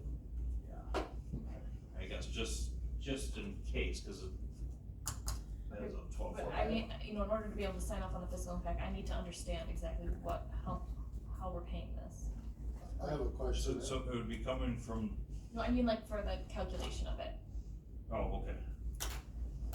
So how many weeks is that? 21, or, let's see. I can have through these are week by week that's on this spreadsheet that I gave you, but I didn't have, that time did not have the payroll from the 1st to the 15th of October.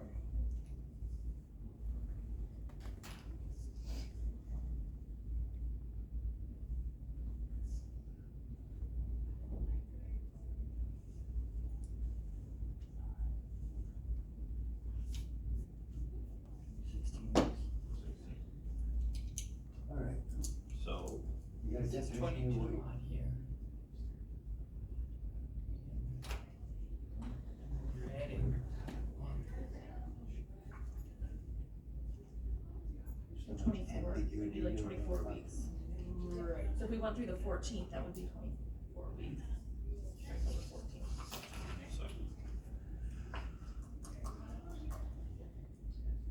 When you get all done massaging, just read back the motion. you said 24 weeks? There's 22 on this sheet. Yeah, but I. 22 in October. So, $238.27 a week. 138 what? $238.27, and being that that's rounded up, we might have to change the amount to 238. 27, cause it comes to 238.26,666.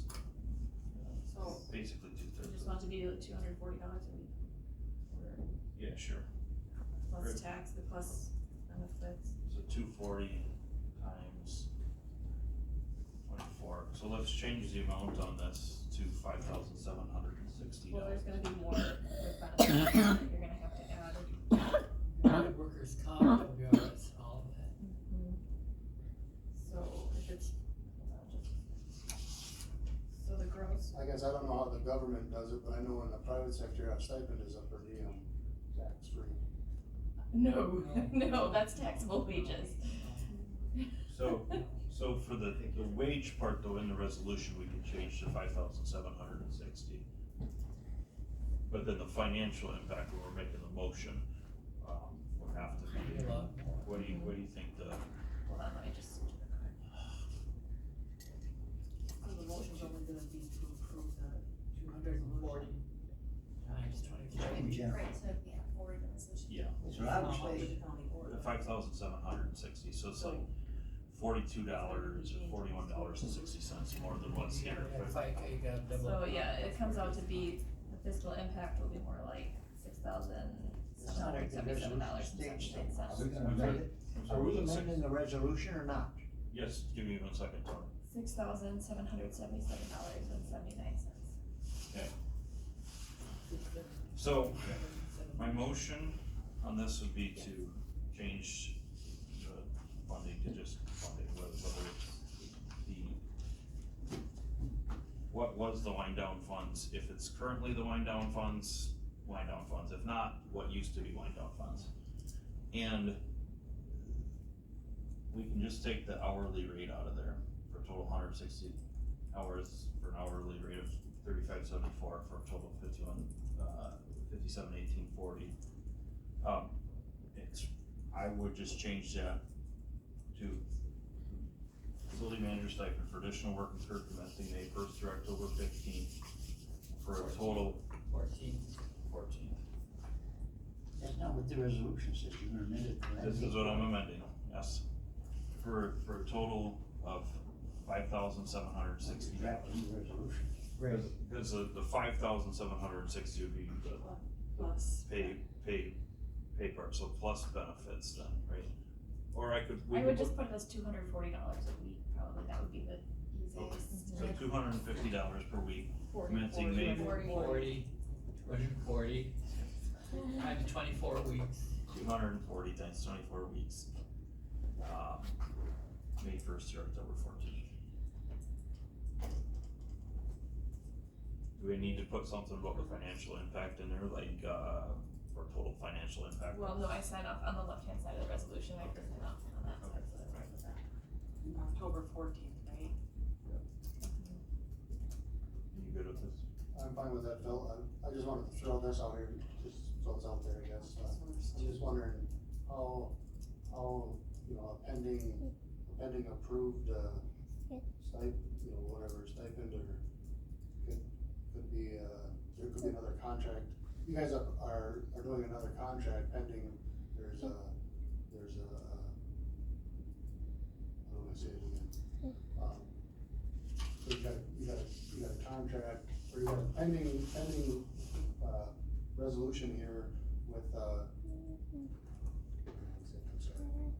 You got a pending resolution here for the wind down funds, and you already went and, The resolution is not pending. yes, this has been approved. The resolution is not pending.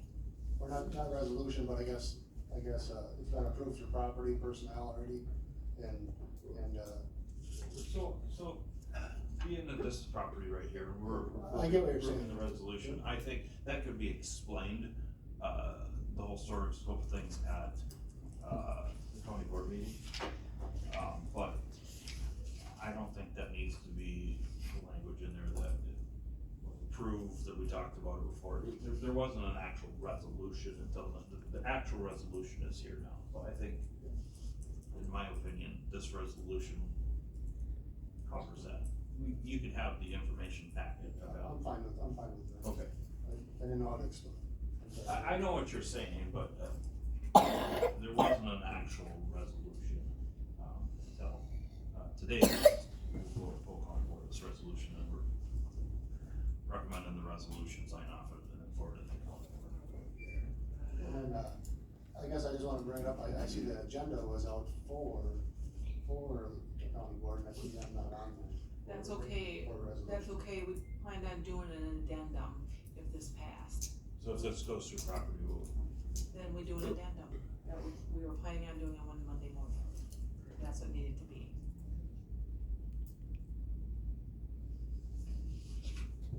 did you get all that, Connie?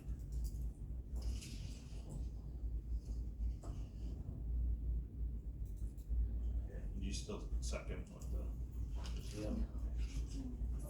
So, this is what I have, motion by Phil, seconded by Dillard to amend the changes to say, fund dispersed to wind down funds or county funds, and fiscal impact for a total of $240 per week for 24 weeks, May 1st, October 14th. You good with that? 2023. I wanna lay down. But that's not the fiscal impact, total impact of 6,777.79. Yeah, which I'll sign off to the, once we So get I to. won't put total. Oh, okay, or does she use I put that on the left-hand side of the Right. resolution, you know, like underneath where you guys. Right. Yeah, so I'll sign that, Yeah, she'll over here. So she should use the 5,760. I'll use this, oh, yeah, in the but she resolution, should, yeah. in the resolution, use the 5,700. I didn't do the motion. So the resolution The should just say amendment. that $220 a week. Times 24. Yeah, so not financial impact. Because I couldn't- Pay of 200. Just for clarification, I couldn't put this on the county board agenda because I didn't have A resolution. approved resolution. Yep. And so we discussed it, and that's why we said, we'll wait till you guys approve it, and then on Monday morning, cause there may be other things, we'll put it out. Yeah, no, I understand. Yeah, meeting's Tuesday. At 9:00 in the morning. Okay, so read the motion again, or the, The Motion amendments. by Phil, second by Jerry, to amend the changes to state funding source to wind down funds or county funds, and the fiscal impact of $240 per week for 24 weeks, May 1st to October Would you 14th. say fiscal impact or pay of $240 a week? Cause that's I not would the, say, pay, yeah. because the fiscal Gross impact will be on the side, More. yeah, the 6,779 that Jamie will put on the side part. Or additional pay, or, yeah. Additional pay, yeah. Okay. And then the next one I have, motion by Phil, second by Hillary, to approve the resolution stipend fund for facility manager and highway for county board as amended. And the House would call for roll call vote. You got that? And that's where we're at now. Okay. Should I do a roll call vote? You ready? Okay, Mr. Wedwick? Yes. Mr. Young? Yes. Mr. Bill? Yes. And Mr. Hauser? Motion carries.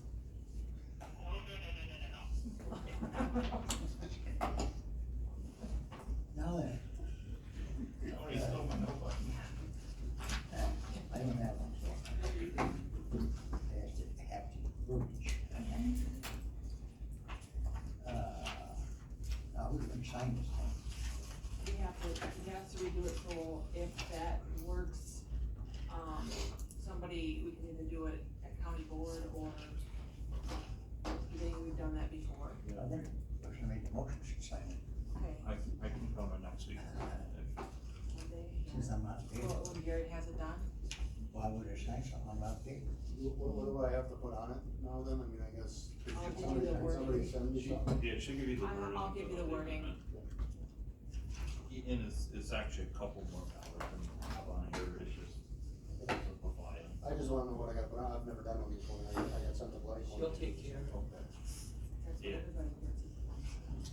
Okay, let's move on. Amber's medical exam, van trailer, miscellaneous,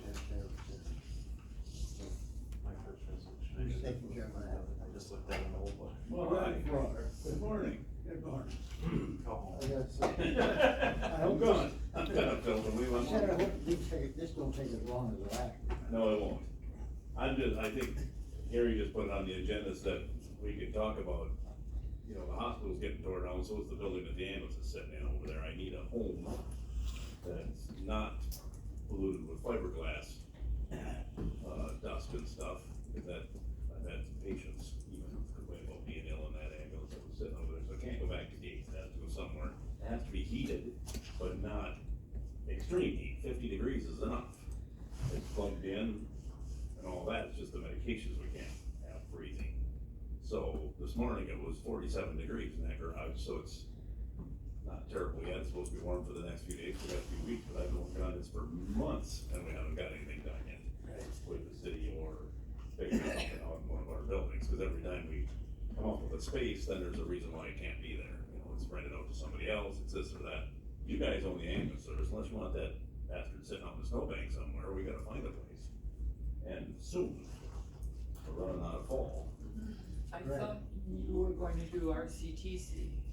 They didn't have room, we asked them, Jamie sent them an email and they said that their garage is full, so we couldn't do that. I think that we might sit down and have another conversation, just to With see. them? Yeah, Okay. Yep. I'm just going by what, Jamie sent him an email and she told me that they said it was full. Yeah. So, So Haas called me last night and asked, they thought, everything was out of there, and I said, no, they're still in there. They wanna get over there this coming week, so. Where? Well, they got the ambulance in the in that hospital. garage at the hospital, yeah, they got some stuff they wanna put inside there, I think. Huh? I think they've got some stuff they wanna store inside. or something. Yeah, I think the asbestos guys wanna get over there and start working, but Yeah. the medical examiner van and ambulance is still in there. And my A bunch of- trailer, bunch of my shit rescue there. trailer's in there and some supplies, so. How tall is that ambulance? You gotta have at least a, well, it depends. We got a 10-foot door in Ladysmith and that one won't, or in Bruce, I mean, and that one won't fit. At least it wouldn't before, because the angle that we went in, the ass end of the ambulance would hit the door before it made the corner to go in. Well, since they redid the street in Bruce now, I talked to the engineer, who's John Krell, who used to work here, and they actually lifted the front end up about a foot. I haven't had that ambulance back there to see if it would fit in that garage, but they have one in that garage, of course, and it's tiny, I mean, it's wall to wall. So, I mean- But it's at least 10 feet, 10-foot height, yes, and 10-foot width, you need 10-foot height? yes. It'll go in, I think Walters has got 10 by 9 door that they put it in, it's in there, one of them's in there right now, got a windshield fixed. But you got about that much room on each side when you go in and out, so you gotta, well, the mirrors, I shoved the mirrors in, you got 6-8 inches on each side, so they're 8 feet wide and 101 inches tall. I would recommend putting it into Dowdy Road there. I know that, client, I believe, is gonna be out at the end of the year. I actually met the guy out there, I don't know, about a week ago, and, he's using 20% of that space. That far end, that's heated. I mean, you could probably tell the guy that's renting it, hey, we'll waive your last month's rent, and keep the ambulance in there for the winter. I mean, it's heated. You're talking about Dowdy Road, Dowdy Road, yep. 501C? 501 Dowdy Road. Correct. The back area. And then there's a 14-foot overhead door in there, running. That one's heated. Otherwise, the other option is Jez Road back there. There's nobody in there right now. You can use the back area. I measured it off, about a 24 by 65 area. I could take, some reinforced poly, and the ceilings are 24 feet tall. I could drape that across, get it all fastened up, get a heater in there and that, and then you'd have that whole area right there, right, you know, just a section of that building. And that, but that'd be if the city agrees to it, I guess. 501 Dowdy Road, I understand they're supposed to be moving out End of the year. December 31st. And the other issue is, you got 2 different vehicles here, if you're gonna park them both inside, one behind the other, then one's gotta get moved to get the other one out. So if the ambulance, which is used more often, is by the door, somebody's gotta move that for the ME to get her vehicle out of there, so it really needs 2 separate doors, or, you know, where it's at, it's working really good, of course, that building's going down, so. I wonder if we chained off a section of the Gates building to the sheriff's side isn't, cause that side isn't where the, Correct. all that other stuff is. And there's a lot of room over there, like, He hasn't been, negotiable to that so far. This decision now. I get that, I mean, you could put up a chain link fence or whatever you wanted in there to separate it. You almost have to put another overhead door in it, which is doable. Wouldn't there one inside, that a lot of doors here? The dock, I think. Rolling docks. Yeah, puts, 4 feet deep.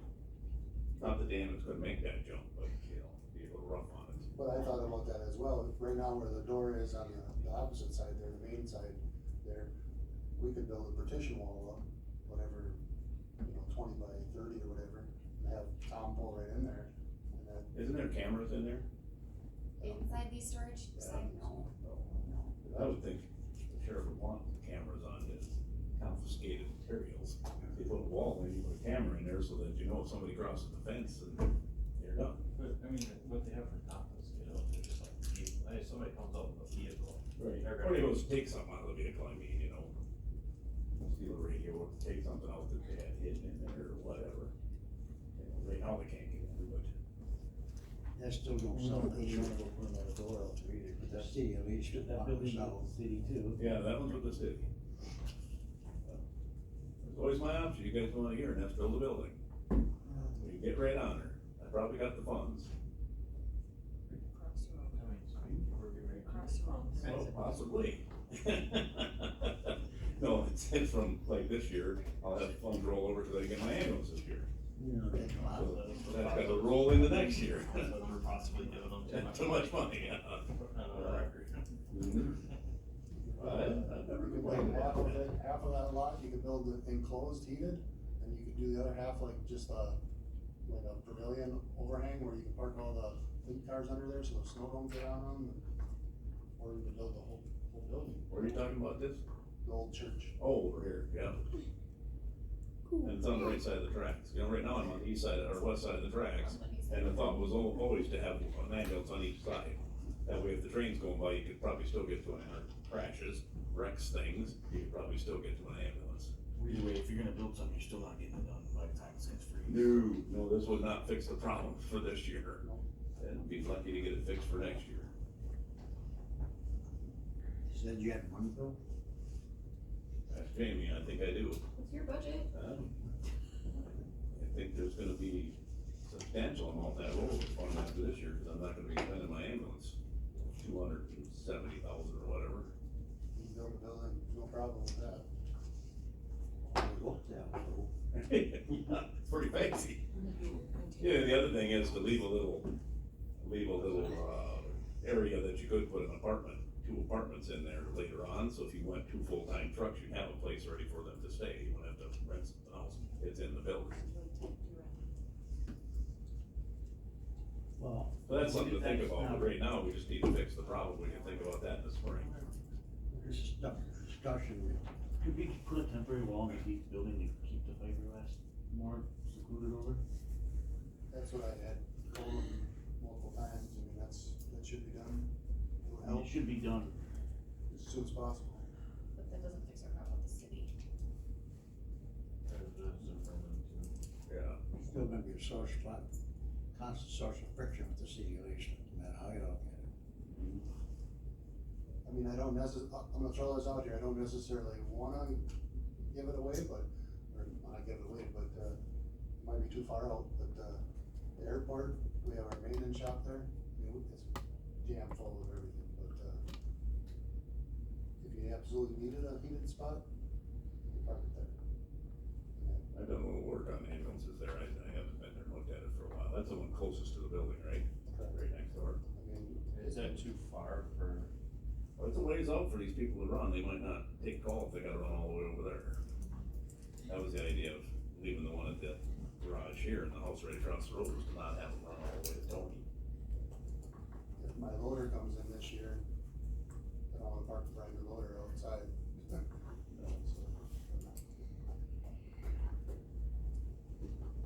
Well, I don't know what the hell say. You gotta get out there this week though. Huh? You gotta go somewhere with it this week. Like I say, next week's supposed to be warm, they could sit outside at the ambulance garage next week, we can pull the kid out Yes, for a while, best. but after a while, it's not gonna start. Best shot is if you can renegotiate, talk to, the transit again. And if you try transit, and just see if we can do something. What about Forestry doesn't have room. what about the transit over by Forestry there? Yeah, They we'll don't, try. they don't need all that, I've been through there, they don't need all that room over there, there's lots of room over there. And then it's just access, you know, this is so you can get in and out. There's spaces that, don't they have space at, Enterprise Center? Well, that's what we tried for, So, I mean, So we'll have a conversation about all of their available space. But if we took space there, that'd be a potential that we don't rent out another chunk of building. But there's space at that transit enterprise over, that's the highway shop there.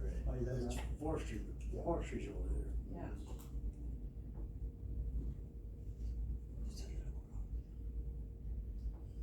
I know they do, maintenance work over there for the transit. But it's a lot, there's a lot of free area. I guess I've never been in that building, I know it's That there. area, we had definitely. It actually should be flip-flop, Forestry should have the one side, because it's We'll talk to bigger. Brooke, actually, no, I'll call Cheryl today, and talk to her. You gotta figure it out by freezing time. I guess We'll try. Yeah, well, I win. Freezing time. And Gary can let me know when they want that stuff out of there and I can move it, I mean, my trailer can sit outside, I can lock it up. No, he just said it needs to be out in a week, Yeah. right? I think Jason is probably tolerable with letting it stay there. Yeah, and I mean, the ME van used to sit out here, it's just that when they need it, it don't start then. I mean, I think we should just, like, the Eddie van and the trailer can get out of there, they don't have to be heated. Right. So at least, you know, it's just the ambulance, that's. I put one other somewhere, I don't wanna haul them back into the UW. But I got 10, 12 boxes. I think of we stuff. Think about, Gary looking at building a wall at Gates. Okay. I think that's in the process of joint management there, I think it is, where it's been for years. Fiberglass plate, yeah. good try. Anyway, I think we beat that No, whole. maybe bring it up to them, maybe see what they wanna do with Kate's building. More said, more said than done. All right, see, I didn't take as long as the one before that. All right, let's continue on with boiler pump drive bears with item E. I'm sorry, I didn't hear you. Boiler repair. Boiler. So I put that on again, I put it on last month, the drives should be probably replaced. I haven't got the bid back from the train systems, we have a 1-year service contract with them, so I would assume we probably have to go right through them for that. But they haven't got me a quote back, but as of now, I got a bigger fan blowing on it right now, and, as of now, it's keeping it, from not, shutting down. It's working, but for the time being. Well, we can adjourn until they get back to you. Nope, so I just wanted to give you an update on it. Alright. Cause it was on last month's too. What's this possible hydro trans repairs on them? So I just wanted to throw this out to you, as of now, it's working, the boomer New Holland's working all right. Sometimes it just automatically just doesn't wanna go forward or anything like that. It's more when it gets colder, so, I just wanted to, let you guys know, I'm just gonna throw out a number, maybe $4,000 or $5,000 possible repair if something does happen this winter, but, I'm hoping it doesn't happen, but I just wanna throw it out there, it's a possibility. That'd come out of airport anyway. It'd be out of airport. This is for the one we have here at the courthouse. But, you know, I don't know how old that machine is, but. Well, it's the one here for the courthouse. One here. You may talk a little, that one small one? Yep.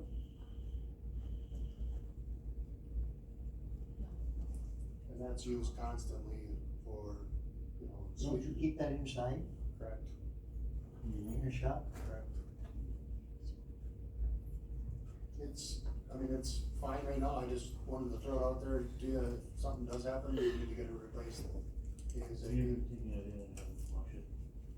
We just done our normal services on it, but we've never taken it in, since I've been here, to any dealership. How old is it? I would say it's at least, 10, 12, probably. 10 years probably. Maybe a little longer. Well, I'm sure. But. Before I was on. I would say that necessarily, but anyhow, you know, a lot of times there are things that hydraulic valves get sticky. You should take it in for a full. That's right. Hours on it? I'll have to look exactly on it. Estimate. I would say there's a couple thousand on it. I'd say it should be taken in and serviced.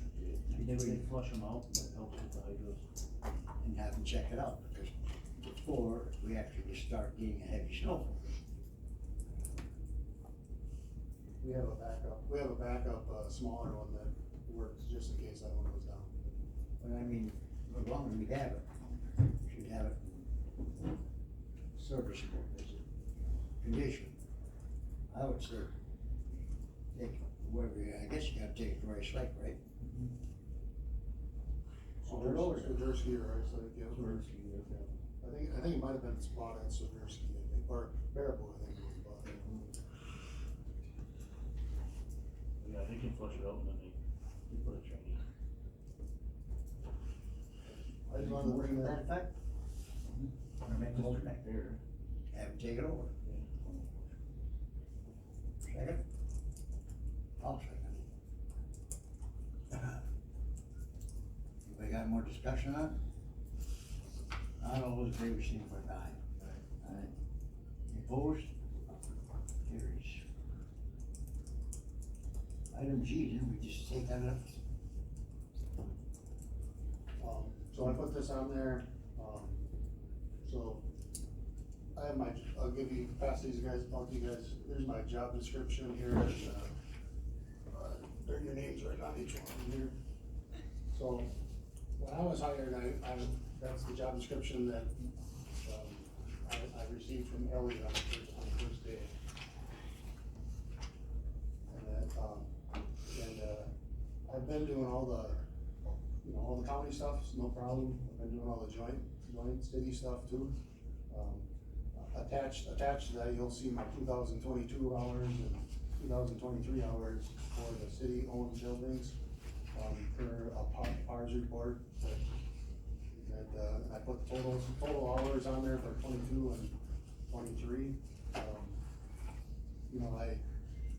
I had a Carlson Detman study there, cause I didn't agree with, the wage a while back in 2022. And, Ellie was working with me on that, then Ashley and Jamie kinda took it over and was doing it,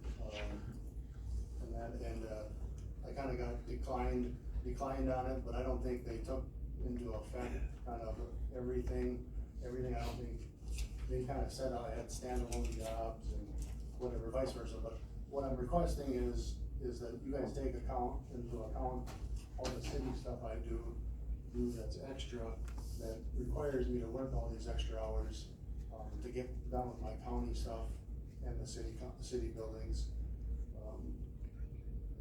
I guess I would ask that, I'd imagine it's gotta go through finance and personnel, and then I don't know if it's gotta go to the county board, I'd assume, since my other one just had to go to county board, but, I just want you guys to take into account and realize, what you're all asking of me.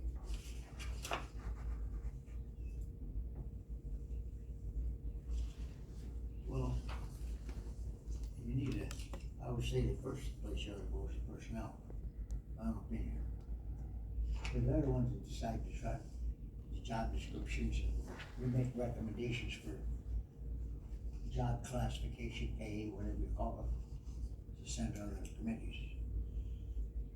I think I had to come here first, just because, you're not on your site. Now, we don't have the ability to modify your contract or working hours or whatever. If you want us to recommend forwarding to the personnel, I would say, we can forward that to the request to personnel. Yeah, I guess whatever the proper channels are, I mean, if it has to go to, I don't know if it has to go to finance or not, or, whatever, but. Well, it has to go to personnel even to make the changes. And then it has to go to finance to see what the wage budget part of it. I think in this instance, property committee ought to be about the last one in line, or sign off. Well, I think what he's saying is a lot of people do, cause when something goes to personnel, I'm assuming they probably say, did you go through your committee? I'm guessing that's where he's at there. Well, and as I said, I think we can recommend forwarding it to the Sending it personnel. there for them to investigate. That's all I would say. I wouldn't put a recommendation one way or another myself on it, just forward to personnel. That's what I mean. You want that in the form of a motion? To forward to personnel, recommend. How do you want it? How's that, Ashley, how's that Carlson Devon stuff going? What Carlson Devon stuff? Stuff I emailed you about? Oh, yeah, come to my office after we're done. Okay. I didn't get anything back. You want a motion, you wanna make a recommendation forward or not? Yeah, I'll, sort of personnel, take a motion. Okay. Alright, have a motion made, seconded for this request. Personnel. All those in favor signify by aye. Any opposed? Okay. Ashley's on deck, I guess. So you guys have had a month now to consider the procurement policy, purchasing policy changes that are being proposed in the financial procedures manual. Is there anything that you disagree with, any other changes you want, any additions? So again, just the change at the top is that the clerk's office is no longer responsible for ordering office supplies, so that that's just some housekeeping there. Clearing Did up. they change the highway one yet? That was for you guys, wasn't it? To half a Oh, million? that policy. Yeah, well, this goes to finance next Thursday. Yeah, And but they upped that, that's right? in there. Yep. Oh, that was not communicated to me. Oh, well, yeah, no, that came out of a highway committee. So this is just cleaning up guidelines for quotes and bidding. So one thing that wasn't addressed in there is software and service purchases, that's not considered public works. So just clearing up what the expectation is for that. That would be 2 written quotes. Send that, or is that, did we make any changes since the last time you sent that? No, this was just to give you guys, I think you wanted to. No, we may be sending a new one for finance next week. Well, I know you sent one before, but can't remember if we made changes on that. We didn't make any changes. We had a lot of discussion, but we didn't actually. Yeah, we weren't getting. We didn't know how much McDonald's cheeseburgers cost and everything else. Yeah, we did. I think it was McDonald's breakfast. Air brew coffee and an Asiago bagel with cream cheese. Yeah. So this is just clarifying, anything between $2,500 and $5,000 is a minimum of 2 written quotes. And then anything over $5,000 is addressed in state statute.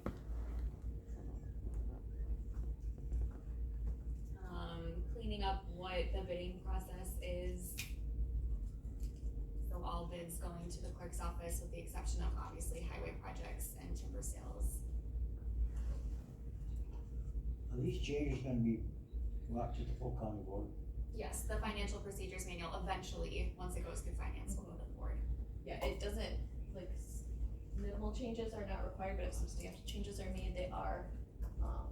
So there's quite a few changes that are, I don't think that any of them are really substantial, in my opinion, it's mostly clarification. It's clearing things up, yeah. But it's a lot of the different sections of the. Well, highway got a big one. Yeah, that I didn't know about till just now, so I'll have Keep in mind, Scott reach out to me to. if there's anything you disagree with in the financial procedures manual, we should make the changes rather than saying, let's bend the rules. Right. It'd be better to have it black and white. Modify. Well, the highway one, when it adds, you add the dump truck up, if you separate the truck from the top, but it's one unit. And you do the one unit, the dump truck's $360,000. Right, and that's over the,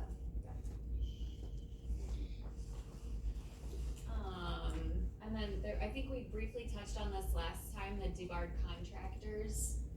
We wanna make sure that that's clearly stated in any bid, request. That we will be looking at that.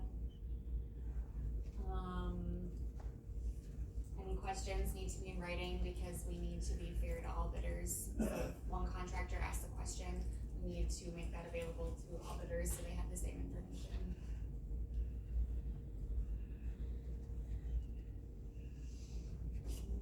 Clarifying that the bids will be opened by the project oversight committee. So again, nothing really earth shattering, just clearing up what the process is. And then the rest of our purchasing policies are for federal awards, so we have to keep that the same. That's all. And then down here is just the suspension and debarment section mentioned, public works director and clerk and treasurer, so again, just kind of cleaning up and clarifying that. So whoever is in charge of the project will need to go to sam.gov just to clear all of the bidders.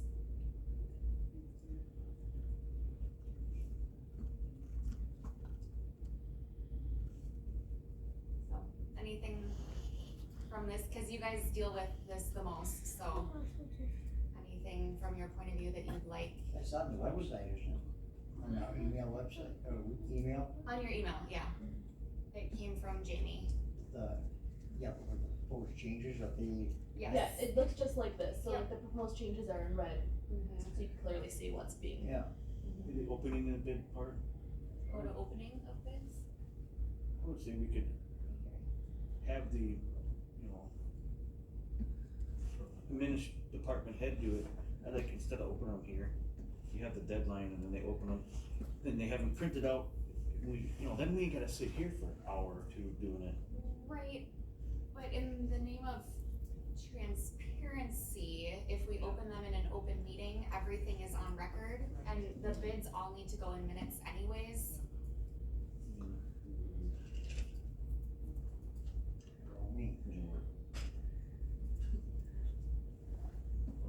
Forestry.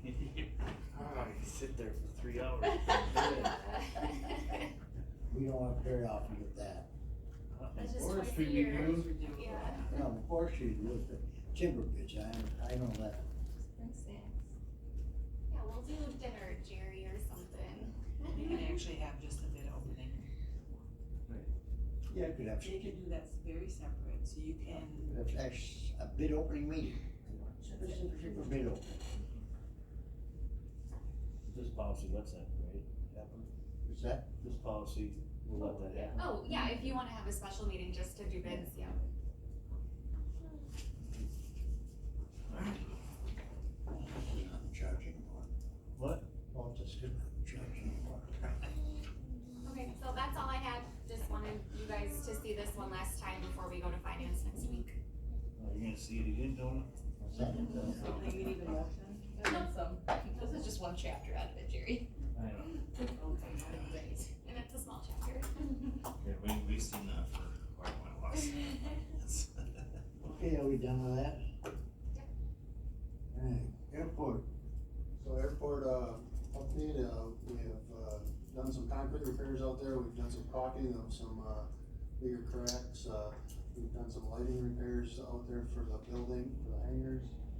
We've done some runway lighting, we've done some pappy lighting for landing. The lights are pretty expensive. Actually, we're down to a couple of them right now, so I place an order in for them. We have, the AWAS system has been down for a while, so the state's been out there, fixing that, and I don't know this to be true, but I've noticed on the TV station, that Ladysmith hasn't had a weather temperature number. I don't know if I think they might get that temperature number from the airport, so I think that weather at AWAS has been down. So what is the plan with the AWAS? Cause I know we talked about they're getting a new system out there eventually, right? Yep, But in the meantime, I mean, it's been talked about since I've been on the board. And I remember when I got on the board, the ceilometer hadn't worked for over a year. And they finally decided to just put in a new ceilometer. So I mean, the weather's pretty important stuff for pilots. I'll actually, this was gonna be, I was gonna do it with the loader, but I'll read this here. So I've been dealing with the state quite often. In the past, I don't think it's been practiced very well, because we lost out on, over $1 million worth of dollars out there, but, so this is, I just got this, I don't know, a couple weeks ago here. But, hi Gary, sorry it took all month to get back to you on these questions. I'll let, Tyler, he's one of my project managers for, the state, chime in too, but I can answer on the funding end. We do have you in the 2024 crack seal program, so, I asked to get the whole runway, crack sealed and sealed, because, I know some airplanes, the propellers are only a couple inches off the ground, and some of the cracks in the airport are this wide, and when the tires hit, the propeller would hit the ground, it'd be a disaster. We don't know the exact timing of when that would occur next summer, but once we get the next contract completed with our consultant, SEH, you'd hear from them to review your pavements and ask what you want to do as a priority, and then we figure out if there is funding for everything, which there likely would be. You are in line for the AWAS program, and that should be starting soon, but I'm not sure on the timing of the replacement, if that is 2024 or 2025. SEH is by chance also running that statewide program. We would replace your beacon as well, but that would be a standalone project. As for the snow removal equipment, delivery is still supposed to happen in the near future. currently they are waiting on a part that will finalize manufacturing and allow delivery. Lastly, for the land acquisition, Teresa has been pressing MSA hard to get moving on this project, and that is the last I heard. But I do have a check with her coming up on a funding for other projects, and she will let me know more. And he will try to get that information. So there's a lot going on at the airport. So if the replacement of the AWAS could potentially not be till 25, I think we gotta look at getting that repaired. Sounds like it is up, because I had a couple guys call me from the state yesterday and the day before around 5-6 o'clock, and they were there fixing it. So I think, according to them, it's up and running right now. But yes, it's old and outdated, and it should be repaired. But I mean, I bring my plane back from maintenance this week, so. yeah. With what I just read there, I mean, there's probably, there's over $1 million of stuff right there. And that's pretty much, we'll have to pay 5% of that, pretty much. But, and it's all in progress, it's just, it's slow going with the state, and you're at their beck and call. What brand is that? They didn't give me a specific brand, but they said it would, be equivalent to like a 930, yeah. And they wanted American made, and then they were trying to get, what's that? They couldn't find American. They couldn't find it, so they were trying to get the okay to get foreign, and then. I couldn't find it yet. And that, from what they were saying, I mean, every airport is asking for the same thing, you know? Look like on multiple. But, And I had this big, snowboard thing on, zip last. well, we have a big snowblower for tracking. What is it? It's huge, it's like one of the big Oshkosh things. The one we have, you can run a little car through it. I mean, they actually showed on the website, running the car through it. We're supposed to be getting a loader in addition to having that thing? Yes, but it's definitely needed, because it takes quite a while to do the 2 miles of runway out there. What? With just the tractor, and we have to use all the other. The blower? Yeah, cause the blower, I mean, you only use the blower after you get the windrows, and then when you can't push snow no more, then you use the blower. Cause you gotta blow it over top of the runway lights, otherwise you wreck all the runway lights and you're just defeating the purpose. Okay. And then the Field Master, I kinda skipped over that, but the Field Master update, so I just got this back, I think yesterday here.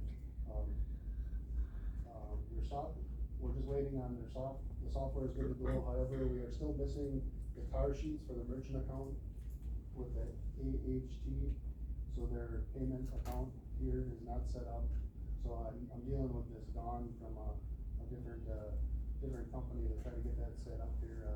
That's kind of all new to me, so I'm trying to get that set up, so then the Fuel Master can get the new Fuel Master system to get put in. I'll be honest with you, I think all this is kind of a delay. I don't think that new system is quite in yet, so it's kind of I'm gonna say a delay on this part, just so they don't say it's not in at the moment. But that's in the process. I would hope for that to be done for 2024 for sure. Hangar 3 lease has been open all year. Wayne Tappan asked me, the other day if he could, he got another plane and if he could use it. And I told him, they rented or whatever, and I told him, yeah, I said, that's fine, on a short-term lease or whatever, month. He's got 3. Yes, sir. Yeah, 3. He cut me a check for $400, and he signed I signed it with him, he signed it, but, I know I gotta bring it to you guys to sign, but, he's probably only gonna be in there, you don't know if he's gonna be in there for, he said no more than six months, but, he's thinking, he's selling his plane, so he just needs a, he needs a, I don't know exactly what it is, nice plane, very nice plane. No, it's the other one. But, I just wanna give that to you, the check is there too, he wrote, 2 months worth, right off the bat there. I think just Tony has to sign it. And that's just a regular lease for that. I haven't seen it, but it's not. Basically, a So monthly This lease. is the one you sent. But it's a month. Well, the one that I have is like annual. Well, it's annual and monthly, or monthly. He's Okay. only doing month by month. Yeah. Yeah, I'll second.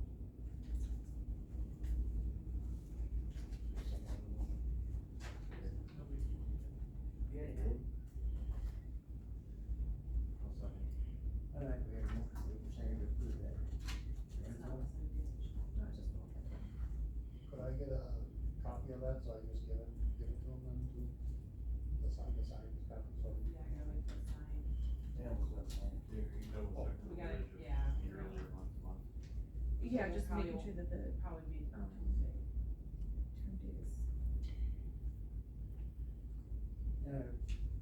Motion made and seconded, all in favor?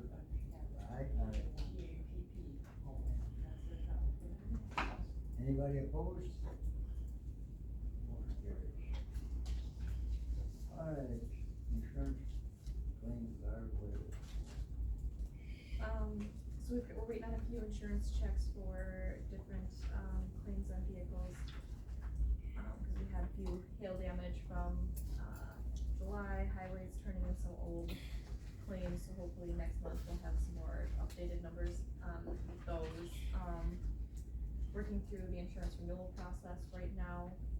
Our workers' comp, mod rate went way up. We were at a 0.8 for 2023, which means, there's no negotiating workers' comp rates. Those are issued, but then your mod rate is based on experience. And so our mod rate was 0.8, so basically we're getting a discount. Well, our mod rate for 2024 is, 1.1. So we are going to be paying a premium, and I anticipate that that's going to go up considerably for 2025 as well, due to the number of claims that we've had. Or not necessarily the number of claims, but the dollar amounts associated. So, just kind of preparing you for that. We got my earplugs. I'll level up. We're gonna get it. That on. Anything else? That's all I really have, unless you guys have questions.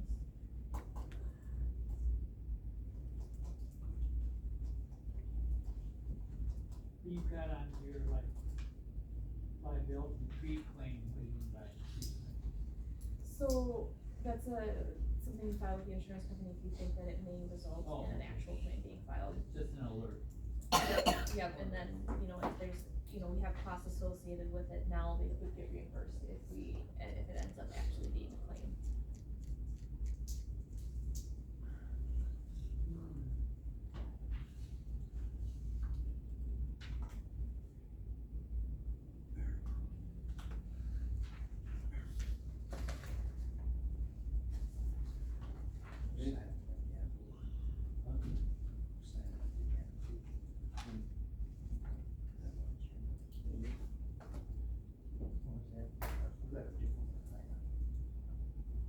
Oh, there it is.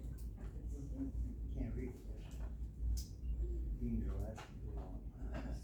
Server door and camera update. Yeah, we're at server door and camera. I guess Bugs, gave me this, these notes here, but sent these here, but, I'll just go through the notes and I'll let him chime in where necessary, all right? So server door and camera update, all new servers are in place, as well as backup systems. Still have to install new firewalls at LEC, Highway, Animal Shelter, Tourism Center, Airport. Fiber installation, about half done. Armored fiber has been pulled. Fiber needs spliced and set up in each closet. East door is having issue as it creeps clock creeps out of sync, so it doesn't open and lock at the correct time. Waiting for a quote from Access Security. Camera system courthouse, not sure on camera policy, is it in effect now or when does it kick in? Waiting on quote from Access Security for additional cameras and hard drives, north door stairwells.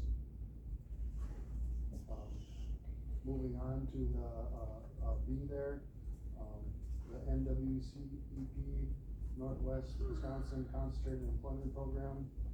It's a program to help place customers with business to help the customers learn hands-on and gain experience in the field of their choice. It is a work experience program that covers most of northern Wisconsin. Dave Hibbard had asked about RJ Kumar, who is recently an associate's degree in IT systems administration for Northwoods Technical College in Rice Lake, working in Rusk County. RJ was interviewed and later signed on to work. RJ started his internship October 30th and will be here 90 days until January 28th of 24. RJ is currently working with the Wi-Fi system, firewall, and policies. RJ is covered by NWCEP for insurance and salary, at no cost to the county. We have other NWCEP customers. I think the animal shelter's got one. Maintenance is probably gonna have one here later on. Moving on to C, ESET antivirus and anti-malware security software. I know Bug's got some initial quotes, 3 quotes. One was $16,762.50. One was $17,587.50. The last one was $19,562.50. Being Bugs on how tight he is with the money, he negotiated the price down to for a final price of $7,735 for 3 years. And that is a savings of, if you just take the low one, it's a savings of over $9,000. At about a little over 50% on that. Them are the notes he gave me, but he's here, and if you guys have any questions, I'm sure he'd be happy to answer them, or maybe he's got something to say. Yeah, we did very well on that. Went back and forth a little bit, but yeah, we did very well on that. Bugs, I have a question. Do we have some kind of warranty on those badge locks? I mean, should that East one be acting up already? It shouldn't. He's aware of it, and he's gonna take care of it as well. He's just so busy that it's a matter of getting his time to be back here. But yeah, that's the only one we're having the issue with. And it's creeping so very slowly. So kind of what we're doing is a temporary fix is just to reset it. Yeah, monitoring it and resetting it every week. Dawn actually caught it. She noticed. Yeah, I remember her standing out there with her watch timing when it locked, yeah. So yeah, it came back up again with some of the jurors showing up. Yes, I got a phone call from the clerk of course, yeah. Yeah, so that's I think kind of what brought it back up. And so then that's why I said we're manually just resetting it.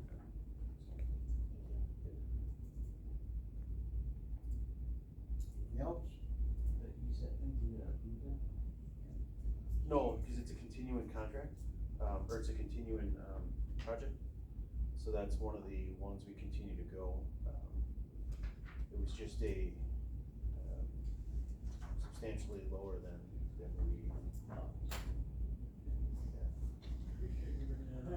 Those are my ways, trying to get the best price.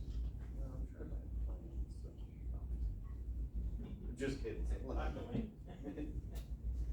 Yeah. Oh, that all? Yes. Hey, I'll make a motion to pay the bills. make a motion to pay bills. Or second. A motion made and seconded to pay our bills. More discussion on it? Not?